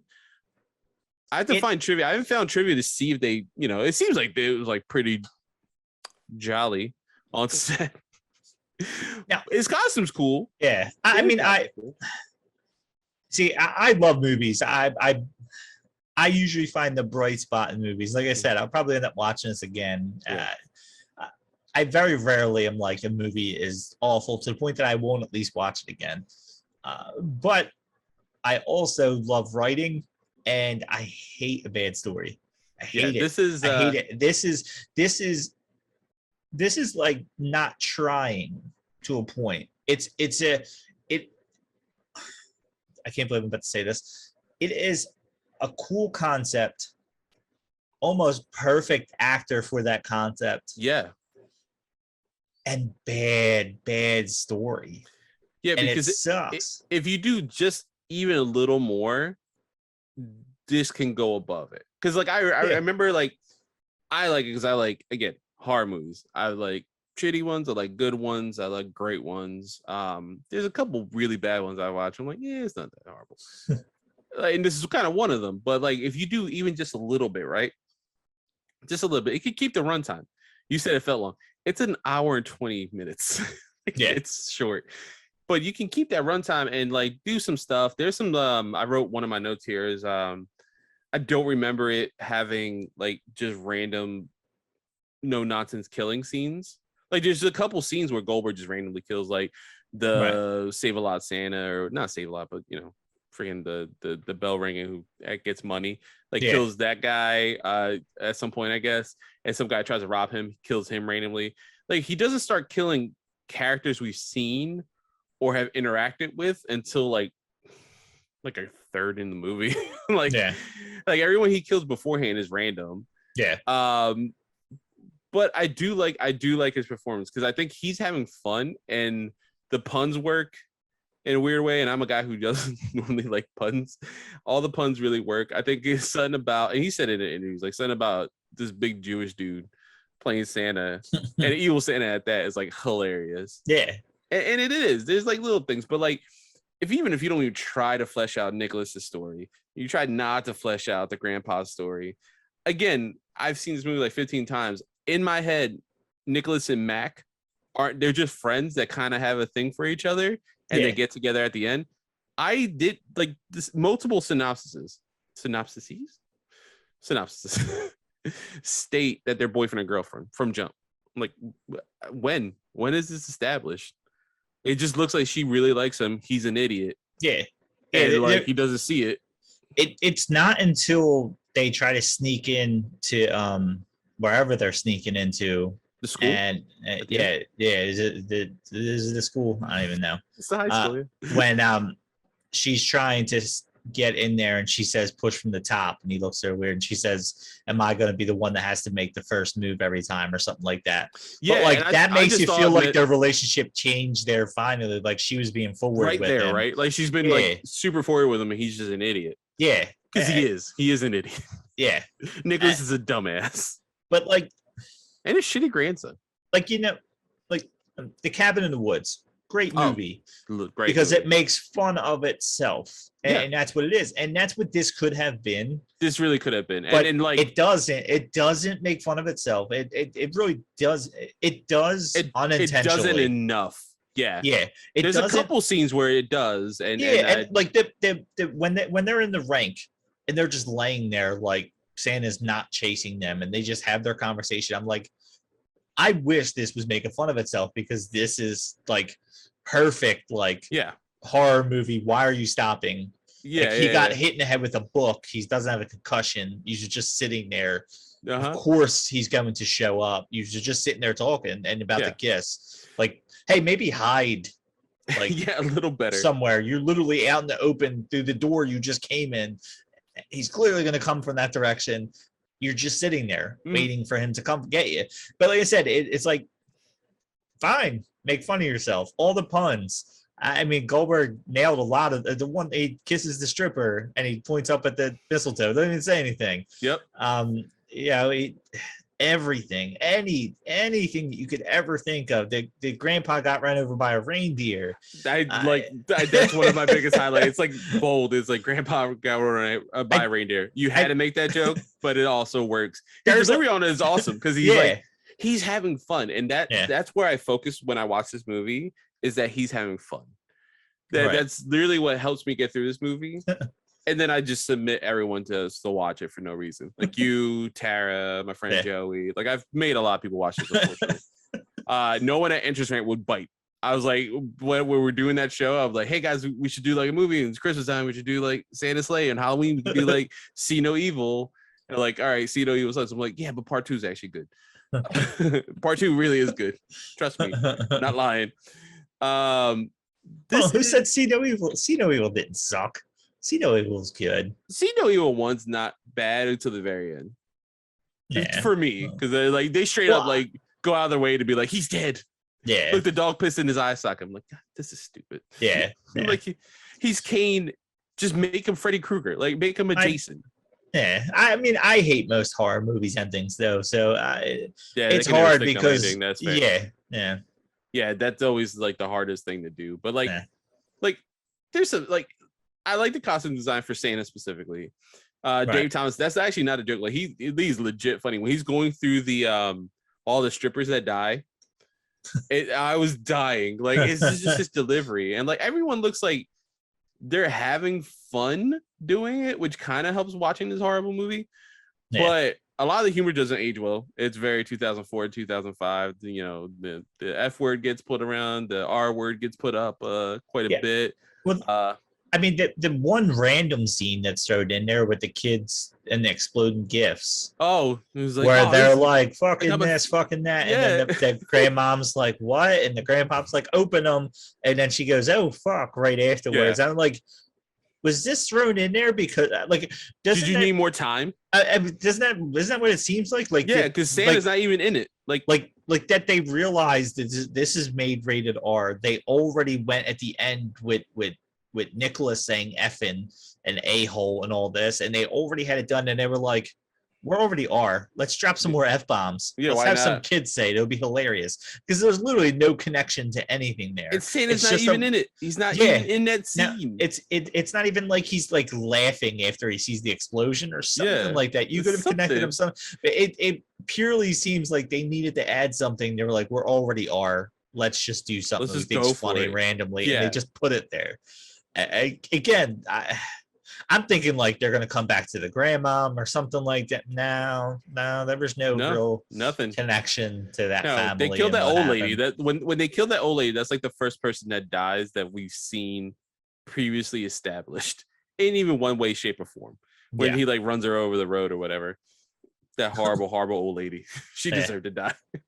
But that was how this all started. It was like awful people. Like he's trying to kill the minister who used the donations at a strip club. Like, you know what I mean? Like, and that strip club scene is actually shot well. Does that make sense? Yeah. Like the pacing's okay, the action's fine. It's kind of fun. There again, I have some Easter eggs at the end for that scene. They don't use Debo correctly. No, he's in it for like 2 seconds. I'm like, dude, he was in WCW. He's another. That's almost another scene. Weirdly, that I feel like was added. Yeah. Oh yeah. There's 3 people from WCW in this movie, by the way. Yeah, I do know one of them. I didn't see him. I only seen him in the credits when I was looking up. I know Vince Russo, right? Yeah. Yeah, he's in the strip club. Yeah, I know it says like patron in strip club or whatever. Yeah, come on, bro. Let's do this, bro. Let's shoot this movie, bro. God, he's the worst. But there's like little things. Like I wrote here, like Nikki makes a joke about the Book of Claws that calls it the Necronomicon. And I'm like, that's fun if you're a horror fan, because he's like, oh, this giant book, like is it like the Necronomicon from Evil Dead? Like, no, it's just the Book of Claws. That whole scene is a great joke for me. The whole claymation, like horrible looking Santa, like kind of the old school like cartoons we grew up on with like the Rudolph and like Heat Miser, Cold Miser, like that. I thought that was fun. There's too much random killing, like just random scenes of like Santa just killing people we really don't care. I wrote here. Yeah. I wrote here, nice spear through the deli counter for Santa. When it goes, he spears him through the glass. I'm like, you had to do it. Every wrestler does their move in every movie. Like I can't tell you how hard me and Tara popped when Roman Reigns speared somebody in Hobbs and Shaw. Because I was waiting for it. I was like, he's either gonna Superman punch somebody or spear somebody, and he does it. And I was like, that's all I wanted from this. That's all I wanted from this. But yeah, Vince Russo, Goldberg, and Tiny Lister. Because I'm sure Tiny Lister was in WCW. He's definitely in WWE as his character from Over the Top, Zeus. But he was in WCW, right? I feel like he was. I think so. I do like the super Canadian joke about all the Americans having guns. I thought that was funny and played out really funny with like Mac's dad having like they all have like that's what I said, shitload of guns. As I said, it was like even like when she brought the Wolverine, and that's why I thought that the deli guy was her dad. You know what I mean? Because I'm like, he's just sending some random meats. And then like when she says something about his grandfather being crazy, and he's like basically attacks her dad, and like I don't know. The bazooka, like you can see there was something there in their brain for them to be smart enough to be like, oh, let's make fun. Like, okay, most of the cast is Jewish. Let's make a Christmas movie. That's hilarious. That's a funny joke in itself. Let's have like the biggest Jewish person I've ever seen in life, like wide in height, play Santa Claus, an evil Santa Claus. That's hilarious. That's a good joke on its own. Let's make fun of American culture of guns by just like there's a couple throwaway lines, but it's funny enough when you know like everyone's Canadian. Yeah, it's like that's funny. You guys are making fun of us because we do have a shitload of guns for no reason. And like the bazooka, and like it's just like it's the crooked priest, and there's like little things there. Like, oh, you guys are smart enough to do this, but not smart enough to make a cohesive movie. That's what I mean, and I felt like the Dave Thomas scenes were needed, but in all honesty, if you had to make an hour-long movie, his didn't tie in close enough to the whole central storyline that if you felt like you needed to cut out explaining why an 1,000-year-old grandpa has a grandson who's like in his teens. I'd rather have 10 minutes of I thought I heard it wrong. I was so happy that you said 1,000 years, because I meant to ask you before we started and say, did I hear it wrong? Did they say 100? No. But then I'm even still thinking like he was an old man when it started. Yeah, and then that's the weirdest part. I was waiting for your grandmom to become 90. Like, and then I'm the idiot, right? So I start thinking random stuff. I'm like, well, is he immortal to his extent? Like, he's not going to die of old age, but like, he got ran over by a reindeer. That killed him. Like, okay, that makes sense. Like, so he could have died. Like, if someone shot him in the face in that 1,000 years, he'd have died straight up. No, like, questions asked. Yeah, but he became mortal, but then he didn't age for 1,000 years. Yeah, like, so like, he just doesn't age. He's just like, hey, man, someone in heaven's like, this is for your service. You can just chill.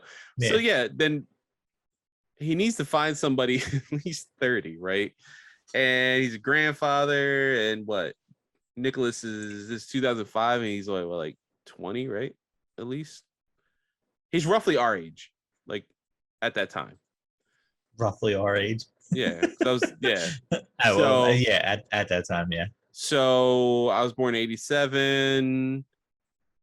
So it's Nicholas's like grandfather had to find somebody in like roughly the 60s. Bang them, hopefully marry them. He's an angel. He's a good man. Marry them, have sexual intercourse with them, make a baby. That baby then has Nicholas in the 80s. But that's a long time and also it's an old dude. Like, how you going to charm? And that's like legit.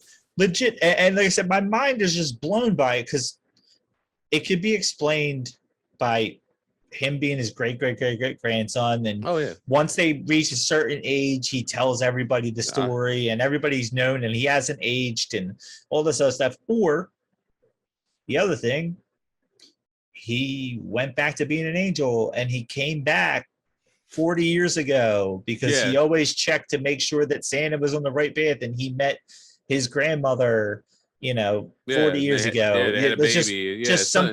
something crazy, like, I came back as a younger man and decided to live this life, like, Yeah, but something. again, I'm asking for logic In a out of this illogical movie, movie. yeah. Um, but there's got to be something. There's got to be something. Like I said, the Cabin in the Woods made fun of itself.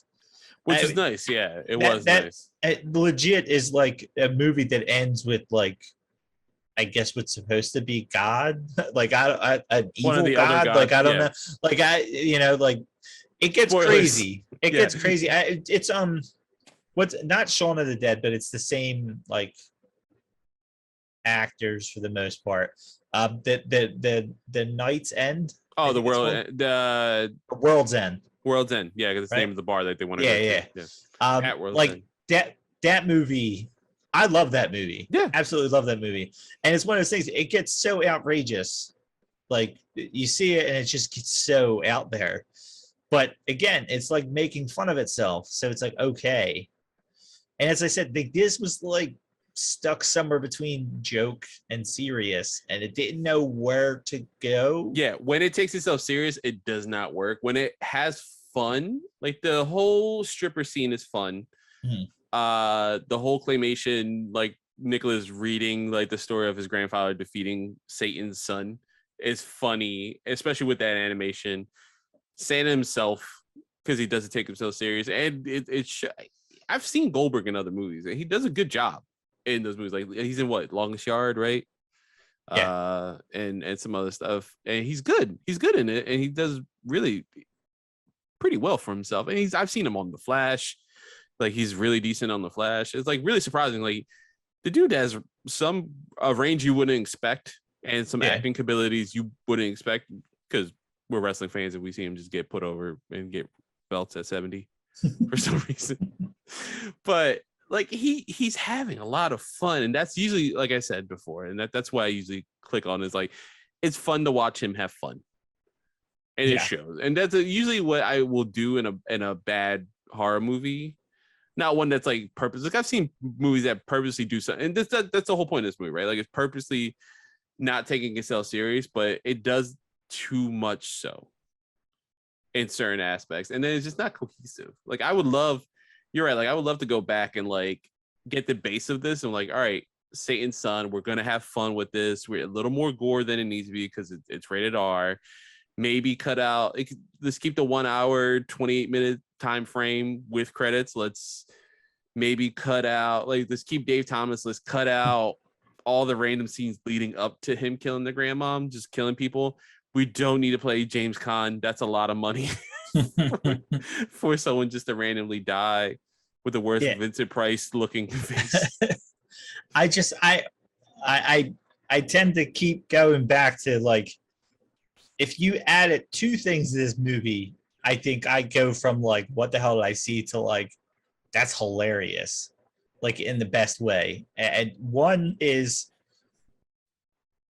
I need the grandson to question about the 1,000 years, and Yeah. him say, like, I thought you stayed because you loved grandma, and him saying something like, she's not the only woman I loved, and like winking at him or something like that, like something great. Yeah. Like, wait, what? Like, oh, okay. Like, he stayed for multiple women. All Yeah. right, cool, that explains it all. He's just been sleeping with old ladies here for like the last 1,000 Like years. All 1,000 right, years. great. All right, you explained it, thank you. You made a funny Johnny joke. Apple seeding the whole planet. The other thing I think is Nicholas, like, when they meet her brother, I don't even remember what her name is. Mac, his girlfriend. Mac. Okay. Like, when he meets the brother, when he goes, oh, and my sister, if, like, again, you're talking about the time that it is, where you find out that he's been dating her brother or something like that, and that's why it's been so awkward around them, and she's been hitting on him. You know what I mean? Like, oh, okay, this is why he's been so weird around her and didn't want to touch her and all this other stuff. You know what I mean? Like, literally, you add those two things into this movie, and it goes from what the fuck to, like, that's funny. That's funny. Now it explains why he was so awkward around there the whole time. He's actually been with her brother, and his dad's an angel, or his grandpa's an angel, but he's been sleeping around for 1,000 years. Yeah. Yeah, like again, That's why everyone calls him crazy. it just weirdly, yeah, he's purposely making people think he's crazy this whole time because he's been sleeping around with women for how long? Yeah, just something stupid to make this be like, all right, okay. But it was like they were trying to make a logical storyline that made no sense out of a joke movie of a Jewish Santa that's actually the spawn of Satan. Yeah, it's just Listen, man. Like I said, man. I think I'll have to double check with Aaron because I remember when we were talking. I said something about. Oh no, we just got done Halo. The random MCU news broke about Charlie Cox coming back as Daredevil in the future, aka next week probably. Hey, don't. I've been staying away from any of those things. I know he's going to be in it. But you know what? I never, ever, ever in my life have seen a movie in the first 24 hours that it's open, and I have tickets to Spider-Man on Friday night. Damn, yeah, there you go. Because I know I'll do all the posting for paperwork on Friday. I know I can't avoid things. Mute the words. I would go see it Thursday night, but we're going with friends and they can't go on Thursday night, even though I can because I work overnight and I'm off for like a week for pre-Christmas planning. So, and Jess has done school as of the 15th. So we could go and just leave the kids here. Guys. Yeah. We could have went open at night, but they couldn't go. And they said, wait till Friday. So now we're waiting for Friday. And I'm mad that I click on things and it randomly says, hey, here's more proof that Tobey Maguire and Andrew Garfield's actually in it. And I'm like, I'm going to see it because I don't believe you. I mean, I do, and I want to see it, but I want to see it. I don't want to hear you tell me 2 days before it actually shows up in theaters that it's guaranteed because look, here's the thing. Like, I don't even want them to put out another trailer because I'm afraid another trailer is going to come out and it's going to tell me that. I'm going to say, I don't want to go now because it's not worth me pushing through crowds. I don't like being in crowds. I like going to movies. I don't like being in a full movie theater. That's fair. No, I actually know quite a people like a few people like you. Yeah, that don't. Usually, I will go the second. I don't now. These past 2 years, I don't now. I've only seen one movie in theaters. Now it's for a birthday party. We went to go see Beverly Hills Cop. So they rented the theater, and that's what we saw. I've been dying to do when they started doing that during COVID. We've been like dying to like, let's just rent out a theater, and just go. I don't know how much it was, but it was it's surprisingly affordable. You have to pay to bring outside food, which actually probably saves you money when you think of how much it would cost you to eat there. But like per person, it was surprisingly not bad. And I don't think it was to rent out the whole theater. I'm pretty sure it was per person, but you just needed to guarantee you had X amount of people. But at least that was when it first started. I don't know if they changed it since then, but that was when they were, a lot of it was older movies. It was like, all right, cool. Let's just find a movie that we like and go to the theater. But I know one of my podcast people that I follow, they rented out theater just to watch Ghostbusters, but they're a very successful podcast. Yeah. And like the amount of people they would have, like, I think it was a company expense because they also reviewed Ghostbusters. Like that's part of one of the shows, and they got to bring their baby. The one couple just had their baby, so they felt safe enough to come out. I'm going to be checking because if I ever see Santa's Sleigh on as an option for a movie that you can rent this out, I will pay for it. You know what? I want Jeremy to see it. Not only that, we will get our wrestling friends. I want all of entrance ramp there to see it for the first time in a movie theater. I want Mark Lindsay to watch this. Mark Lindsay specifically, because I know Remy will have a lot of fun. He will laugh his ass off, and we will joke. And we'll make sure Mecca's there. Mecca and Blue Meanie are going to be our two guests of honor. That's it. We're calling you out right now, Mecca. You beat Moses last week. You're going to beat Joshua this week. Can you defeat your eyes by watching Santa Sleigh?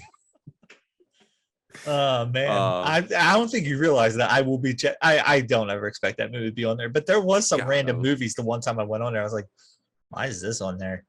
So you never. Yeah, when I heard Beverly Hills Cop, I was like, look, I've seen that movie a million times, but I've never seen it in theaters. That's actually kind of cool, and it was fun. We had a lot of fun. Yeah, but that's our little review of Stand and Slay. I will give it I'm gonna give it a positive 2 out of. Well, we don't have a star rating, do we? We want to do the Meltzer 5-star.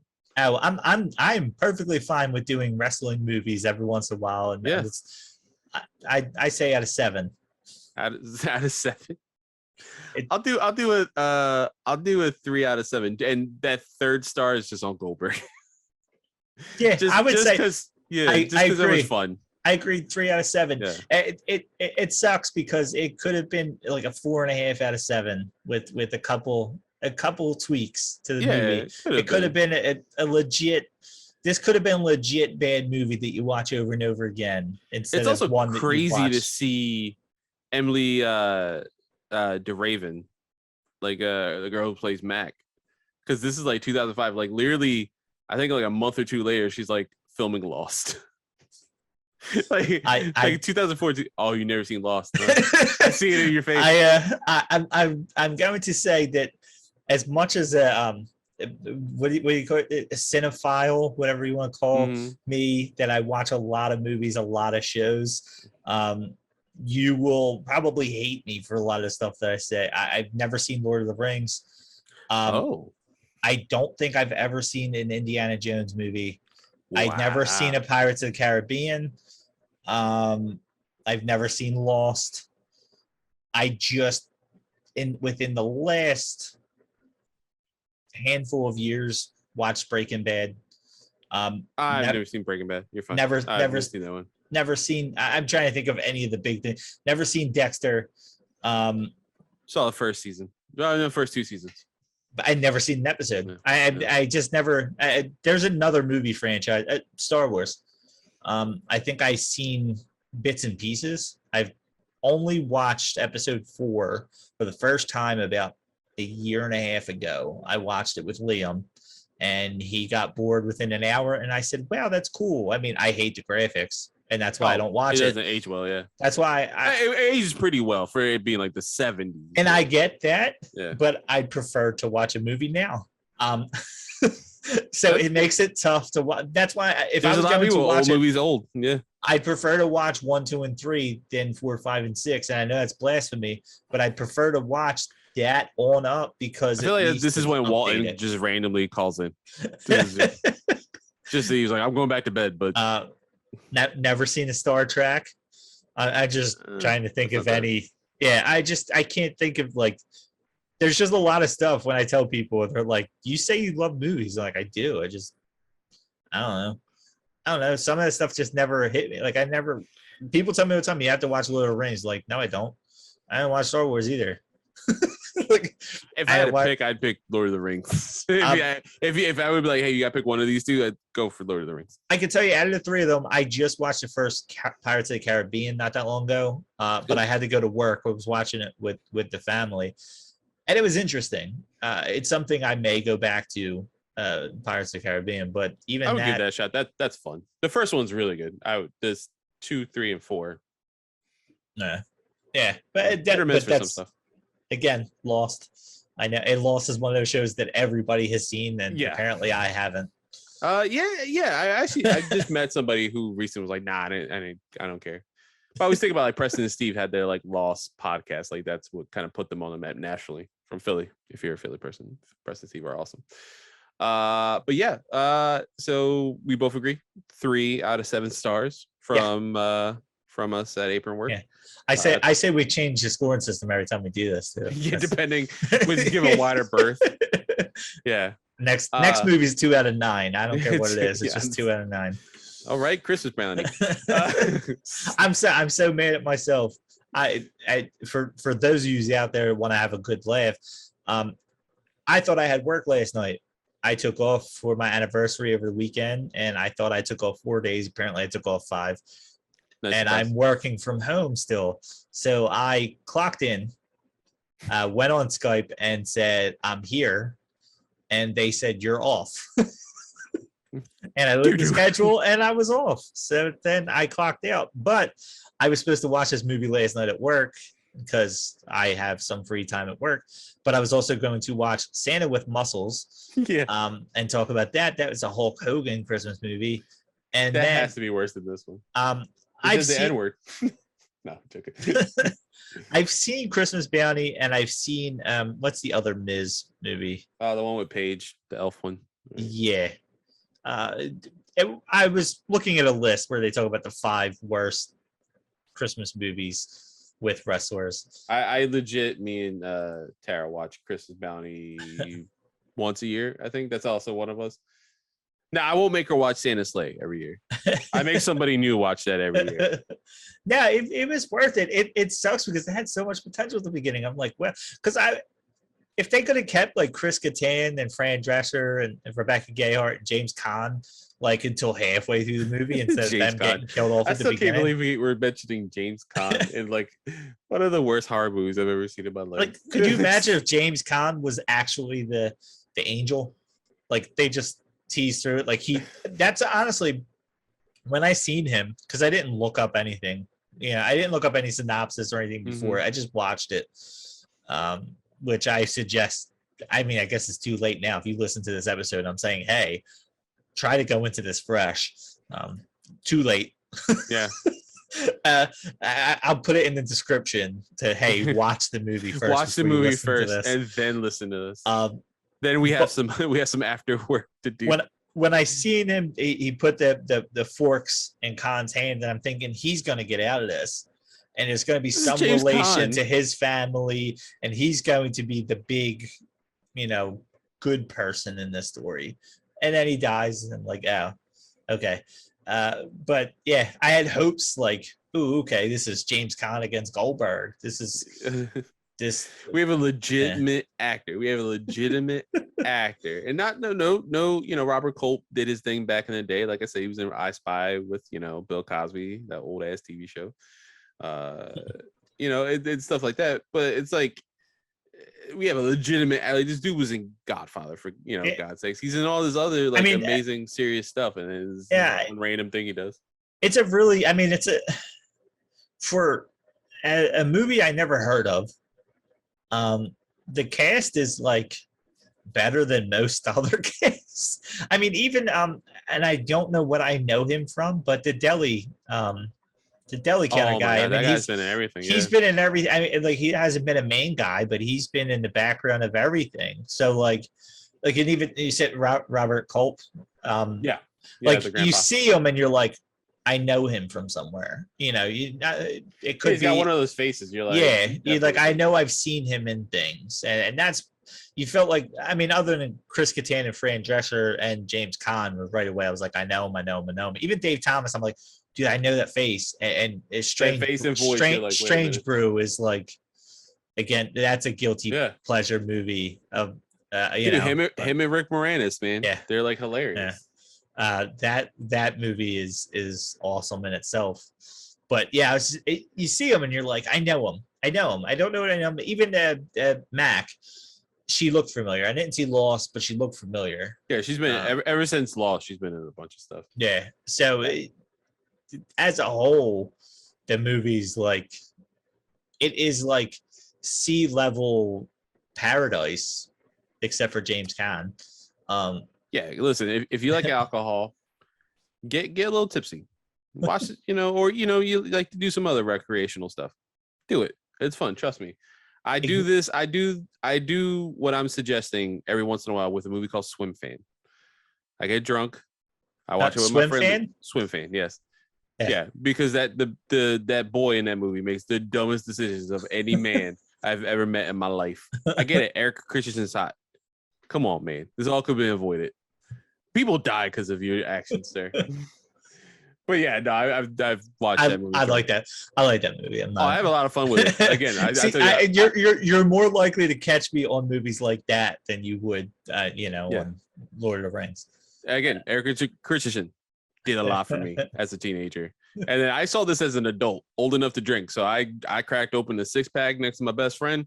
Me and her watched that, and I was like, "What the f?" I'm telling you, I was cursing up a storm. Like that guy's an idiot. He's the dumbest character other than Micah in Paranormal Activity.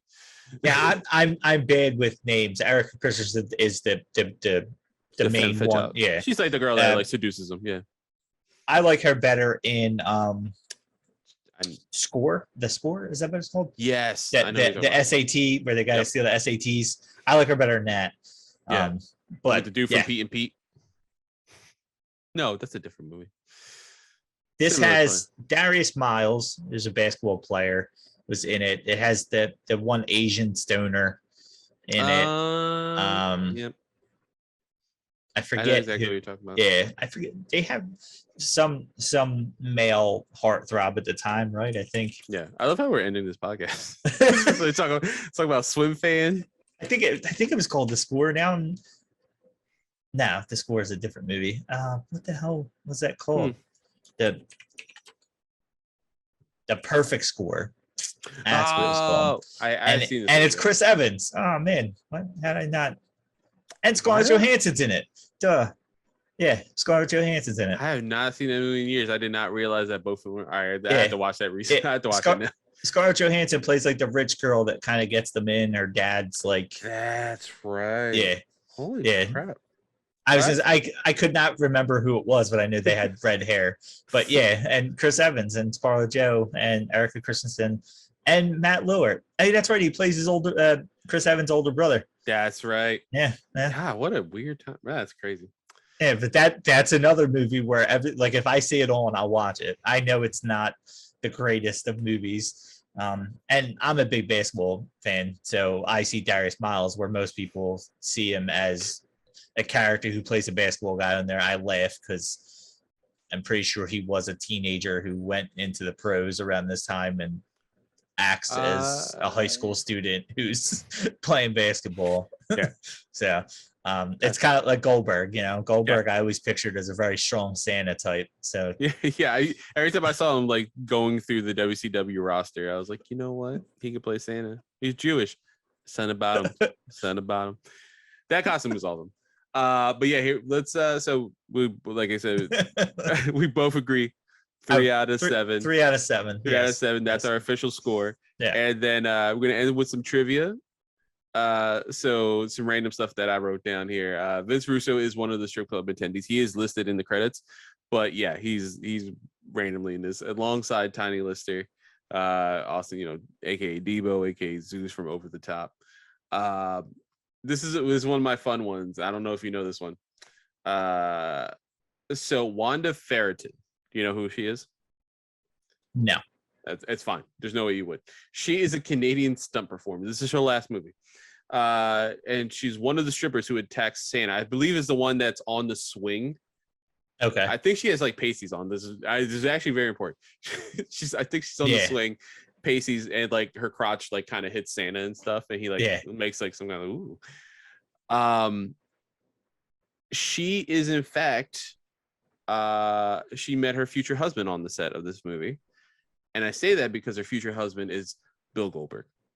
Oh, wow. Bill Goldberg met his wife on the set of this movie. So it's a very important movie to him and Gage, because Gage would not be alive if it wasn't for Santa Slay.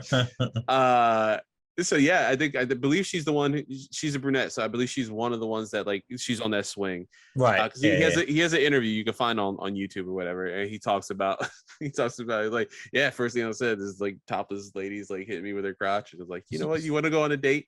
They would be married 5 months later. They would only date for 5 months, get married right there, and then have a son named Gage, who's a football player for whatever high school he goes to. She actually, this is a fun fact I read too on IMDb. She actually she only took the movie because she read it wrong. She thought that the lead was Jeff Goldblum, who she had a crush on. And she was like, oh, I would love to meet Jeff Goldblum. And like, it's a movie, so she gets to get her name out there. Yeah. And then the first day on set, she read the script again. She's like, wait a minute, that says Bill Goldberg. Who's Bill Goldberg? Ma'am, you're soon going to sire a son with him. That's who that is. As I mentioned, Aaron, buddy of mine, Aaron Roots 47 on Twitter, he mentioned most of the cast is Jewish, if not all of them. This is a very random one, and I was always wondering if they were like real have you noticed that Nicholas wears a bunch of hockey jerseys? Right. Those are actual teams. They're all from the OHL, Ontario Hockey League. So I think they're A, right? Not, I think they're A league, like not double A or triple A minor league, but I think they're A league. They're juniors. And I had an inkling that they might be, because I watch a lot more hockey than that. We talked about this with Mecca. It's either Eagles or Flyers, or Eagles and Sixers, and then the other team is your third. It's Eagles and Flyers for me. So I was like, this looks like, I think they're real. And I was watching with my buddy Joey, shout out to him, and he's like, why is this dude wearing OHL jerseys? Because he buys NHL 2K every year. You have to go through the farm system, right? So you start in the OHL if you're like Canadian, like there's story mode, and then make your way to the NHL. So the two jerseys that he wears, I'm gonna pronounce this horribly, are the Greyhounds. They're from Saulé, I guess it's French. I don't know. It's French Canadians. And the Flin Flon Bombers are the two jerseys I noticed he wore. I think there's a third one he wears later on. But yeah, they're all OHL teams. They're all actually like actual teams. I had to look this up too. I actually did research. I had photos like set to the side while I was writing the notes. And then there's an end credit scene. Did you notice that? Yeah. Okay, so theatrically, there's an end credit scene where after the credits, it's Santa sitting on a chair. He's going over his naughty list, and he looks at the camera and says, "Who's next?" Yeah. See, you laugh because it's funny.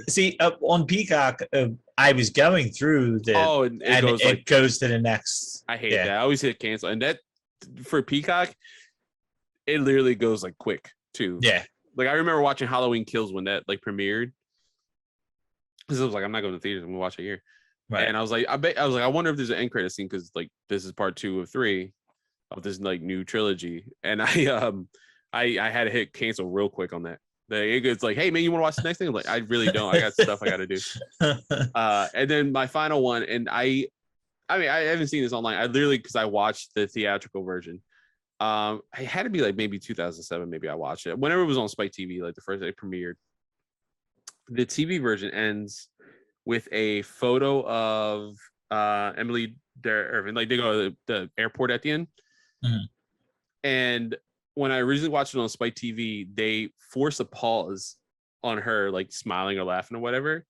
And it says, "Oh, Mac, went on a plane to go see Nicholas or something. And then she got ... lost."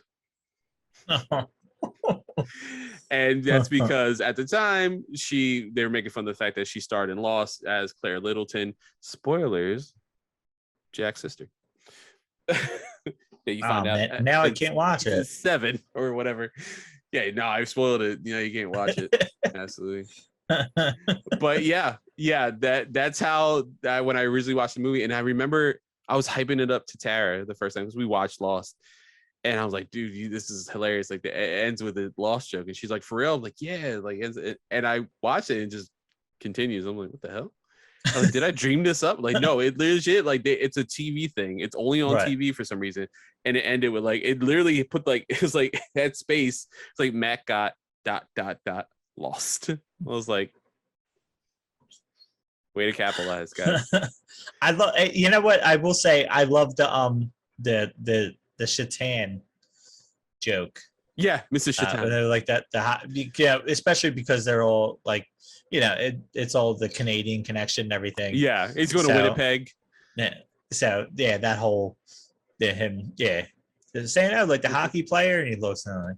Because that's what I thought right away when he said it was yeah. So or it could have been he's still pissed off with Chris Jericho. So I'm going to Winnipeg to kill him.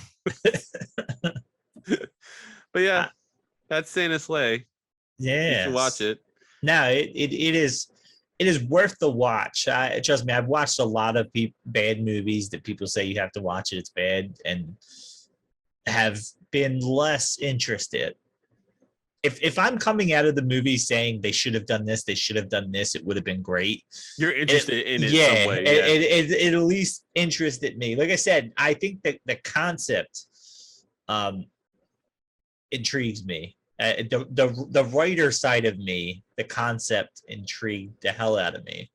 There's no way this movie could be like a masterpiece, No. but this movie could be more fun. Yeah, you don't. And it should. I would make it a little more gory. You don't have to lean into that rated R. And even let's say they didn't have the money to make it more gory. You know, let's say they needed to hide a lot of it. You don't. A good storyline don't cost you a whole hell of a lot, other than paying a different writer. Like I think that's where my thing is. The director is the writer, and this is the only thing he's directed or wrote. I just watched Old recently. Oh yeah, okay. And that, again, it swerved the hell out of me. The ending of it. Did you see it? Yeah. Okay. Yeah. I won't. We've already thing. We've already spoiled. I gotta watch it. We've already spoiled one movie. I won't spoil it, but I will say, it swerved me in a good way. It does have a twist. It's not the worst twist he's had in his movie. Good way. Yeah. But it's still, there was just too much of it where I was like, explain this better.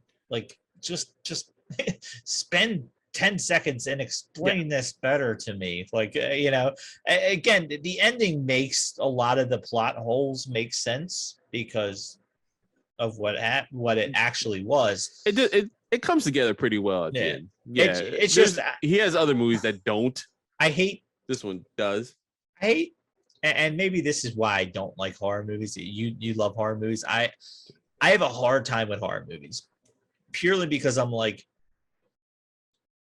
this guy's gotten away with this for years, or this, whatever, this monster, whatever, has gotten away with it. What the hell makes this random teenager that's made every wrong move now strong enough to take him down when nobody else could? Yeah, don't watch Chucky then. That's literally. But that's what, like, he finds the power through love. Oh. But I mean, it's love.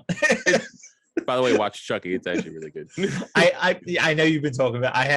It's one of those things I like to watch. Like, I hate watching Disney Plus shows because I like to wait and then watch them all. Yeah, but like, I know I'm going to get spoiled because I'm going to look it up because I don't want to wait. So, look, but I know next Friday I'm screwed. I know it for a fact. I prefer to watch 1 through 6. You know what I mean? Like, I prefer to watch it all in one sitting. So I was waiting for Chucky to be done, and I was just going to watch it all the way through. And but like, Peacock. That's the thing I hate. Like, again, I guess because I'm a logical thinker, and like I feel like I'm a creative writer in the sense that, like, give me that ex-military guy that they didn't realize was military, and like. Don't give me this 15-year-old girl that figured out how to kill Freddy when stronger people were not able to do it, smarter people were not able to do it. Give me some type of weird background that made them worthy enough to finally do it, and not and that's what I got from Old. It was like, so you found this out when nobody else has been able to because they had X amount of subjects before it, and it's just like, what made you special? Like, what really inkling did you get? At least if it was something on the island that gave away a little bit more, like, I don't know. And that's where like you can see like a lot of people will get critical of like I would say like hardcore horror fans get critical of non-horror fans, but I think that's to me one of the things I always see is that, like, for you normies, no, that's you guys can't get over certain things, and that's fine. That's because there is a suspension of disbelief that horror it's required. Even some people were like, oh yeah, I like horror, but like I only like this kind of horror or whatever. Like, there always is like a different level of disbelief that you have to be like, I can suspend it. Yeah, absolutely. This killer doll, got you, no problem. This guy who like killed a bunch of kids and now kills them in their dreams, that's cool. The reboot we don't talk about because he never raped them. That's gross. Why would you even add that? First of all, I'm probably in the minority. I absolutely loved the reboot. Loved it. Absolutely. Nightmare before Elm Street. Yes, I loved it. Absolutely. I like Jackie Earl Haley. I love the concept of it. Again, I understand why it's sickening to people. but that was like, it makes sense. Like, and to If he's me, I was killing them, like, he would do other stuff. Yeah, this yeah. makes sense to it. Why he would go after their children after Mhm. they did this to him, and then be like, Yeah. oh, but he really was a bad guy, which is why he would come back and kill them. Like, it's just all like, Yeah, it yeah, fit yeah. a little bit to me. Like, again, twist, twist, twist. I like twists. Old would have been a 10 times better movie had that little kid, and again, trying not to give away too much, that little kid killed them before they could go tell anybody what was going on. Yeah. Like, No, I got the you. little kid was all worried about them going, and then for him to just, like, you find out this whole time the little kid has been actually watching out for them. He actually sent the boy, and now randomly you're like, oh my god, the little kid just slit their throats before they could say anything to the reporter or whatever it was there, like, because the boy Yeah. remembered the professions, and like, he's Mhm. going to talk Yeah, to that's him. like his But, weird like, thing. Yeah, yeah. like, how great would that have been had the little kid stopped them, and you're like, oh shit, like, we found out what it was. They were this close and they didn't, like, They were so again, close. I guess that's what I like about, like, this, The Mist. Love that ending. I absolutely love the fact that if he just waited, That's it. just waited, like, I mean, to a be couple fair, Stephen minutes. King likes that ending more too. I know, and that's the greatest. That is the greatest thing about that. And I was going to read the book until I seen that he left it open ended, because I hate open ended, like, in that sense, type of endings. And the fact that he was like that, that was a great, because they wanted finality to it. And I'm like, I'm so happy that somebody was like, I don't want to make this a happy ending. Like, basically, and that, because I think one of the things you read about it where they say if he would have just went and helped that lady that nobody would go help, he would have been in there with her, because she was in the tank. Instead, he ends that's up, right. and it's just like, had he just manned up and did that, and it was just like, it's so, it's little things. Yeah, so great. My mom almost killed me for telling her to watch that movie. She tells me all the time, don't ever, she says, if it does not have a happy ending, don't tell me to watch it. She watched I Am Legend and yelled at me. I didn't even know she was watching it. She was like, why didn't you tell me how sad? But I Am Legend has like 3 different endings. So I was like, I think the alternate cut's a better ending. Yeah, I was gonna say, usually I go doom and gloom, but like, yeah, the actual theatrical version of that, like, does not have a good ending in my point of view. The funny thing is, I was like, Mom, he sacrifices himself. What are you talking about? And she's like, I don't want to see him die. And I'm like, all right. That's Sarah, dude. That's Sarah too. Yeah, Sarah legit will bring it up like randomly, like once a year. Be like, I hate The Mist. Like, if I mention The Mist at all, she's like, I hate you. I hate you for making me watch that. I was like, Mom, I didn't even know that was the ending. Yeah. I was like, I mean, I'll tell you, 2 different things were happening on that couch. I was bawling like a baby. Mind you, no kids. Like, there's no emotional attachment to like children. I was just dying. Yeah. And then her just angry, just like, I hate this. I hate these endings. This is horrible. Yeah, she looks up endings to movies before. Like, it's horrible when I'm like, I don't know how this ending, like, how this is gonna go. Spoilers or no spoilers for what's happening. There's no spoilers, actually. I'm worried about Hawkeye, just randomly, that we're ending on random shit at the end of here. On our episode. Yeah.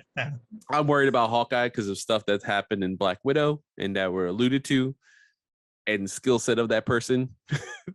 So, like, I'm worried, and I mentioned this to Tara. Tara, mind you, having the time of her life with these first 3 episodes. Like, oh man, this is funny. I'm so angry at 6 episodes, honestly. Yeah, I kind of wish. I think that was, I guess the 4th one already came out, right? Is it Wednesday morning or Thursday morning when it comes out? Wednesday morning. So yeah, it was today. Okay, so it came out. That's one thing, beauty of working overnight and having free time, is once, was it 2 a.m. hits or 3 a.m. like, whatever it is? It's 3 because that's 3 a.m. midnight in the West. Yeah. I've been able to watch every single, every time Loki came out, got right on it. Yeah. And I was already watching it, like, literally I was there with the first people reviewing it who watched it. It was amazing. But because I was off last night, I didn't get to see it. But I hate reading people's suggestions, because it's given me different hopes for the show. Yeah, And that's what Tara said actually. That she was Yeah. like, because she was like all happy, like, oh man, this is Yeah. funny. He's funny. This is great. This dynamic's great. Like, oh, the mystery behind this stuff is cool. Like, it gets kind of serious, kind of not serious. yeah. And I'm just in the background, like, I have this existential dread that something bad's gonna happen because of a certain character that was gonna show up later on. See, and I'm not even there's one thing, and I did not see. Did you see the episode that released yet? No, I haven't watched. No. Well, I hope this wouldn't be a spoiler to you. I have absolutely no idea if it's even true. The rumor is that the person being alluded to is Kingpin, her uncle. Oh, right? Yeah, that's episode 3. That's not a big deal. That's his laugh, bro. I've seen Men in Black. I know what he sounds like laughing, and I've seen Daredevil. I know what Vincent D'Onofrio sounds laughing. But that's I know. Yeah. But again, I don't know for sure. I'm talking about Yelena. That's I know. No, I know what you're referencing. Yeah, I know what you're referencing. But again, I read it and I was like, dude, I wish I didn't read it because it didn't even dawn on me. I thought it was Kingpin. Did I think it was Vincent D'Onofrio? No, I didn't. I thought it was going to be their version of Kingpin. Yeah. Like it kind of, again, I don't know the background of these characters. So when I looked it up and they were like, yeah, she has a connection to Kingpin. And like the one thing I hate is they're like, well, it says uncle, so they must have changed the story. And I'm like, haven't we all had people that we've called uncle when they weren't actually family? Like nobody actually says it was actually her uncle. Yeah, my just kids that she referred to him as uncle. My kids called my friend Joey Uncle Theo Joey. Yeah, that's because we have that's all, how close he is to me. Yeah, we have all had that person, you know. Yeah. So like, that was the one thing I was reading. They're like, they must have changed the storyline. I'm like, or she just calls him uncle. Like, yeah. Because she's still close to him, it doesn't matter. Like the one guy she's working with, where they were like, "Yeah, uncle, our uncle's going to be mad." Oh, Kazi, yeah. But like, they don't even have to be related. They could both be. Everybody there could be referencing Kingpin as their uncle. You know what I mean? Like he could be. He brought in a bunch of children, and there's no that's relation. A mafia thing. That's a mafia thing, bro. Yeah. Like, so you watch The Sopranos. How many people are calling what's the name Uncle Pussy? Yeah, I mean, and they're not even like family. So it's not just Christopher. It's some random dude off the street like, "Hey, Uncle Pussy." But yeah, that ruined it for me because I'm like, I would have loved to watch this episode and have it be him and be like, "Oh shit." Yeah. And now I'm like, if it don't happen, it's the Wyndham Rotunda. If they show a Kingpin that's not him, there we go. Yeah. If they show a Kingpin that's not him, I'm like, what the fuck, dude? Some random article from some guy who had no connections. Yeah, from Saskatchewan on my phone because I read a comic book. Yeah, my Google Pixel. Whenever I swipe over to the right, it shows me the most random websites. Because I typed in Hawkeye one time, it shows me every single review of Hawkeye. Yeah. I have nothing but Disney, Hawkeye, wrestling, basketball. It's just all because I searched them all a couple times. That's all I get now is how Disney's closing every ride ever, and people are mad. Yeah. But yeah, that's a whole nother thing. That's a whole other. That's a different podcast. Yeah, I don't know where that tangent came from, but it's fine. Just like Santa's sleigh, it's just interspersed things. Yeah, there has to be no connection. Yeah, we connected at the end with Wyndham Rotunda. Yeah. The non-connection is the connection to the movie. That's if you like the randomness of this episode, you're gonna love Santa's sleigh because it's just random. Mm-hmm. And then do yourself a favor when you're done. Watch. Put in the description. Watch the movie first. It's for free. Yes. On Peacock. Then. Watch our review, and then watch 2 other videos on YouTube. I know I'm asking a lot. They're really funny, though. Watch Dead Meat's Kill Count of Santa's Sleigh, because James A. Janice is hilarious. And then watch Brian Zane. I feel like Mecca's going to show up out of nowhere. Just start calling him a bozo.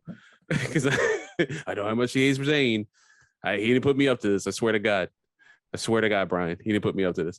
But watch his review. He that's where I kind of got the idea. I was like, there's a bunch of wrestling movies. We can make an episode out of it. Yeah. And he reviewed it. It's hilarious. Do yourself a favor. Watch all 3 videos. Like, share, and subscribe. Now, I love this idea of us. I tell you all the time, I don't like to be a weekly recap. I know we end up recapping things, and if it's big of enough, course, like Gargano is big enough, we have to talk about it. Of course, every episode we've done outside of the interview with Mecca, and hell, even with him, I felt like we talked about things that we wouldn't have normally asked. But like, now I prefer to do that. And again, how long we can't for 3 hours review a movie that was an hour. Barely an hour. Now I love the idea. I don't want to do it every week, but I love the idea of doing other wrestling, especially bad wrestling movies that we like nobody ever heard of. Like it's different to do See No Evil, which at the time was pretty big because that was like WWE's productions, like one of their first real ventures into movies. But like it was worth it. And I love movies, and I love criticizing the fuck out of movies more than I love criticizing WWE. So there's that. So if we have nothing to talk about next week, we just got to find another. But that's when Chris. No. What was the fuck? Oh wait, Santa with muscles. Santa with muscles. That. Listen, I put you through Santa's Slay. I'll take the other job. I haven't seen it. So we're both gonna have to. It is on Tubi for those of you out there that want to see another bad. It's on Tubi, so it's free. Is that how it's pronounced? TUBI. TUBI. Yeah. So it is free for you to watch, and if you don't want to watch that, go on YouTube, watch Thunder in Paradise. That's great show. Yeah. I made people at work watch it one time. I was like, dude, this is great. Have you ever heard of it? And they're like, no. I was like, it's Baywatch meets Knight Rider. It's amazing. And then we watched a half an episode, and they said, what is this? I just laughed at them. I was like, I had to deal with that when I was younger. You get to watch it now, assholes. Yeah. This is what I had to watch after Nitro was done. They're like, is that Brutus the Barber Beefcake? I'm like, yes, it Damn right. Anywhere Hulk Hogan is, Brutus is. Oh man. So Santa's Slay. There you have it. 3 out of 7. 3 out of 7. You said. Okay. All right. Fuck you, Meltzer. Yeah, fuck you. We don't have to talking shit about WWE women for some reason. We don't have to go over 5. Next week. Set the bar at 7. Yeah. The next movie we do might be 3 out of 2, just to the hell of it. Just to fuck with you. Somebody we've never met. It could be a nice person. We don't know. Oh, hold on. I'm gonna have this conversation on here just because I can. You know what? I don't even think I talked to you about this. I'm pretty sure I talked to Joey Rod about it. Fan of the show, Joey Rod. He was angry about the Mecca interview because of Bridesburg and North Catholic. So I'm sorry, Joey. I know you actually listen to the show. But we were talking about PG, and I was saying how he was supposed to be our heel on this show. He does not know wrestling, and when we were in Texas, he said the stupidest shit to get Walton riled up, and it was great. And we said, dude, people would love listening to this because he just would Walton would be raving about Zack Ryder, and he'd be like, Zack Ryder sucks, just to get him mad. We're like, you got to do this. He's like, you sure you want me on? We're like, you got to do this. Like, me and Walton can actually talk wrestling. You just got to rile him the fuck up and have me laugh and egg it on. And people are going to love it. I said, I want you to come on and say everything bad about who that IWC loves. I want people commenting, asking for your head. That's what I want. Yeah. And he was just like, I'm gonna tell people that Meltzer is a filthy casual and all that stuff. And he's like, I'm gonna do this. And I'm like, all right, great. So we get on the first episode. He comes semi-prepared, actually talks wrestling with us, and never goes in the heel at all. And at the end, we're like, what the fuck? What happened? And he was like, yeah, don't worry. So then we go to the next episode, same thing. It was like, it wasn't until the one episode he gets drunk in, and I still say it's one of my favorite episodes when we did the WrestleMania predictions. Oh God, we did them split in 3 episodes, and he was drinking for like 8 hours. That he finally pissed Walton off, and it was great. But apparently, we did not remember this. We were drinking the whole time we were in Texas. Peachy was egging him on every time he was drunk. We didn't realize that what That's the we key needed was factor. a drunk Peachy. To be that member there. And I really don't even know where the hell that came from at the beginning, except for Meltzer. That's right. Oh, That's where the correlation came. He's a filthy Where casual. you said I don't even know, but he was supposed to just come on and just like bash Meltzer. And at the time, AEW wasn't a thing, and Young Bucks were loved, and he was just going to say how the Young Bucks suck, and he was just going to come on and just piss people off. And he tried to talk wrestling. He didn't know it. And that was one thing Joey Rod said. He said, why was he on there? He didn't know what he was talking about. I said, he was supposed to be our character. Yeah, he's supposed to play a bit. Yeah, he was supposed to be our radio show, Mike from Poughkeepsie, just to be on there to say stupid shit and piss us off, that our staged caller. It's a little behind the scenes for our listeners. Yeah. For those of you that have been listening from the beginning, or will go back and listen, because some of those episodes are worth listening to. Some of them, I mean, what the fuck do you care what we predicted for SummerSlam 2018? I mean, unless you're one of those people that go back and watch pay-per-views, like my brother does it from time to time. He'll go what used to be a WWE network, and he would watch Raw and Nitro in order and just keep going through them. I thought about doing that many times. And most of the time he was doing other shit. He just had kind of on the background, but he was just like, yeah, I'm on this episode. I just would watch them in order. So unless you're one of those people that want to go back and watch 2018 SummerSlam, you can listen to us first. But yeah, some of the old stuff's worth it, except they don't have Carlos, and except for one episode. Episode 50. Yes. Yeah. It sucks. We should have done the Mecca interview on 75. We should have rushed some in. We got 25 was our first interview. 50 was that special show with you, Alan, and Roy, and then could have been 75. Well, now we got always come back. Yeah, we need an interview for 75. I sent some messages out there. You don't even know. I'm just gonna start sending more and more. I had Bryce Remsburg. Answer your Twitter. Yeah, come on, man. I messaged Will Ferreira. Right? Will Ferrara. Yeah. I always want to call him Herrera, and I'm like, I know that's wrong. I messaged him. Yeah, he's on. He's really good. So I try to find people relatively local, and he's probably not answering because if he listened to our show, he's from New York. Or New York and New Jersey. Either way, we shit on both of them. New Jersey got it worse, actually. Yeah, if you think about it, if you're from New York, we respect you a lot more. Yeah. I will leave it on this. You want me to piss off another fan base? New York, you are not the worst. Jersey might be the worst in smell. Boston has the worst. And I will say that proudly because, as I've always said, and this is the whole CM Punk against John Cena thing is absolutely true. New York fans know who the fuck they are.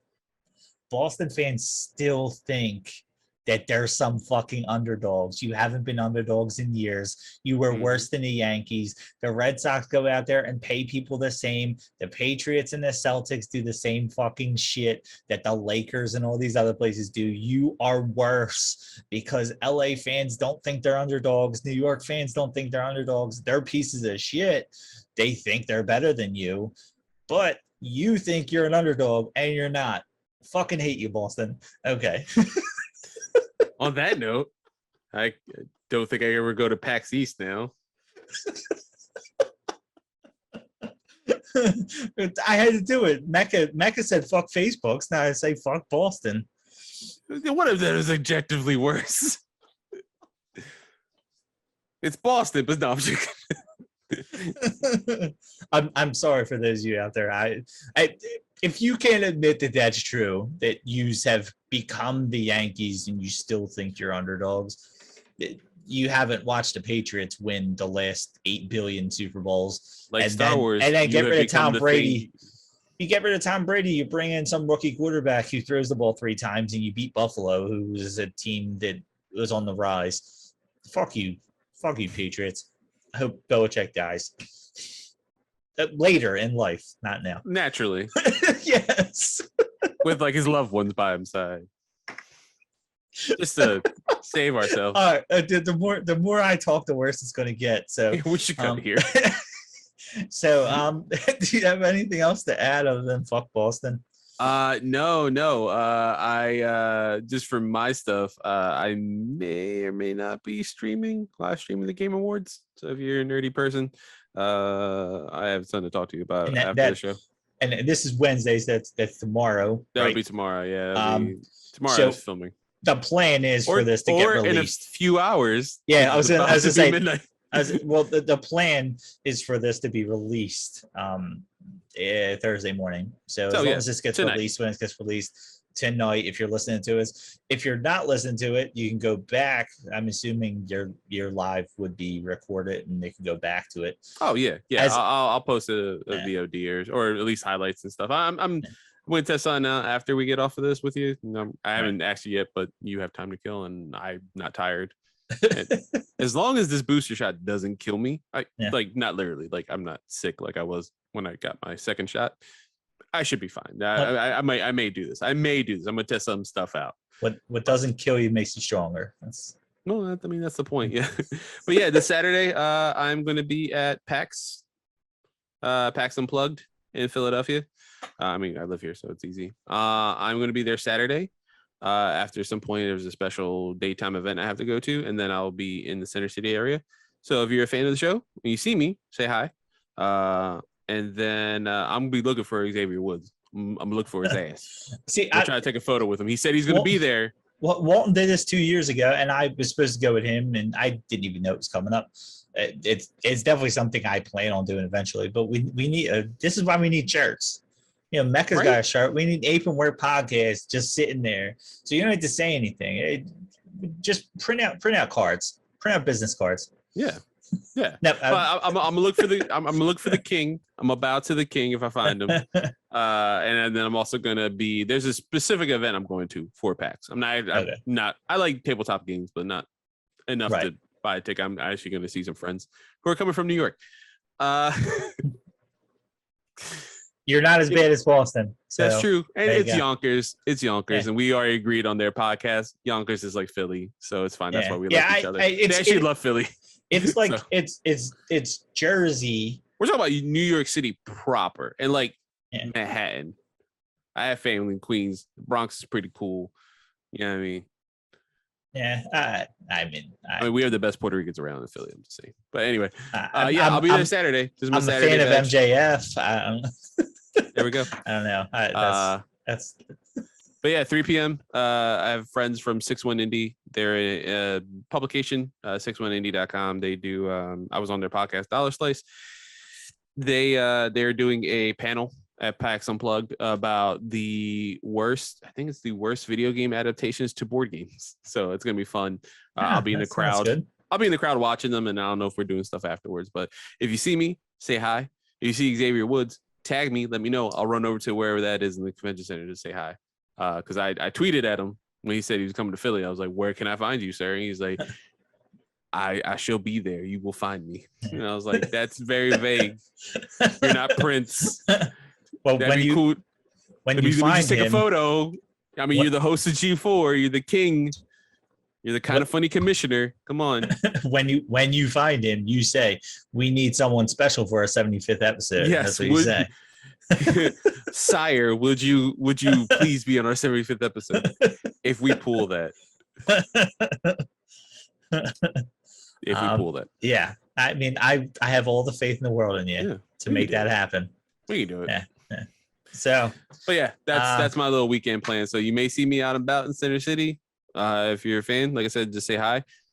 Yeah.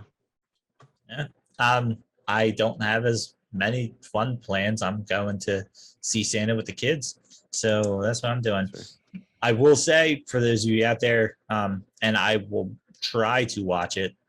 Final Battle this Saturday. Same. I'm gonna purchase it, and then only because I had these plans set in stone already. I did want to watch it anyway, just because of the end of an era. Right now, we actually have investment in it because of Brian.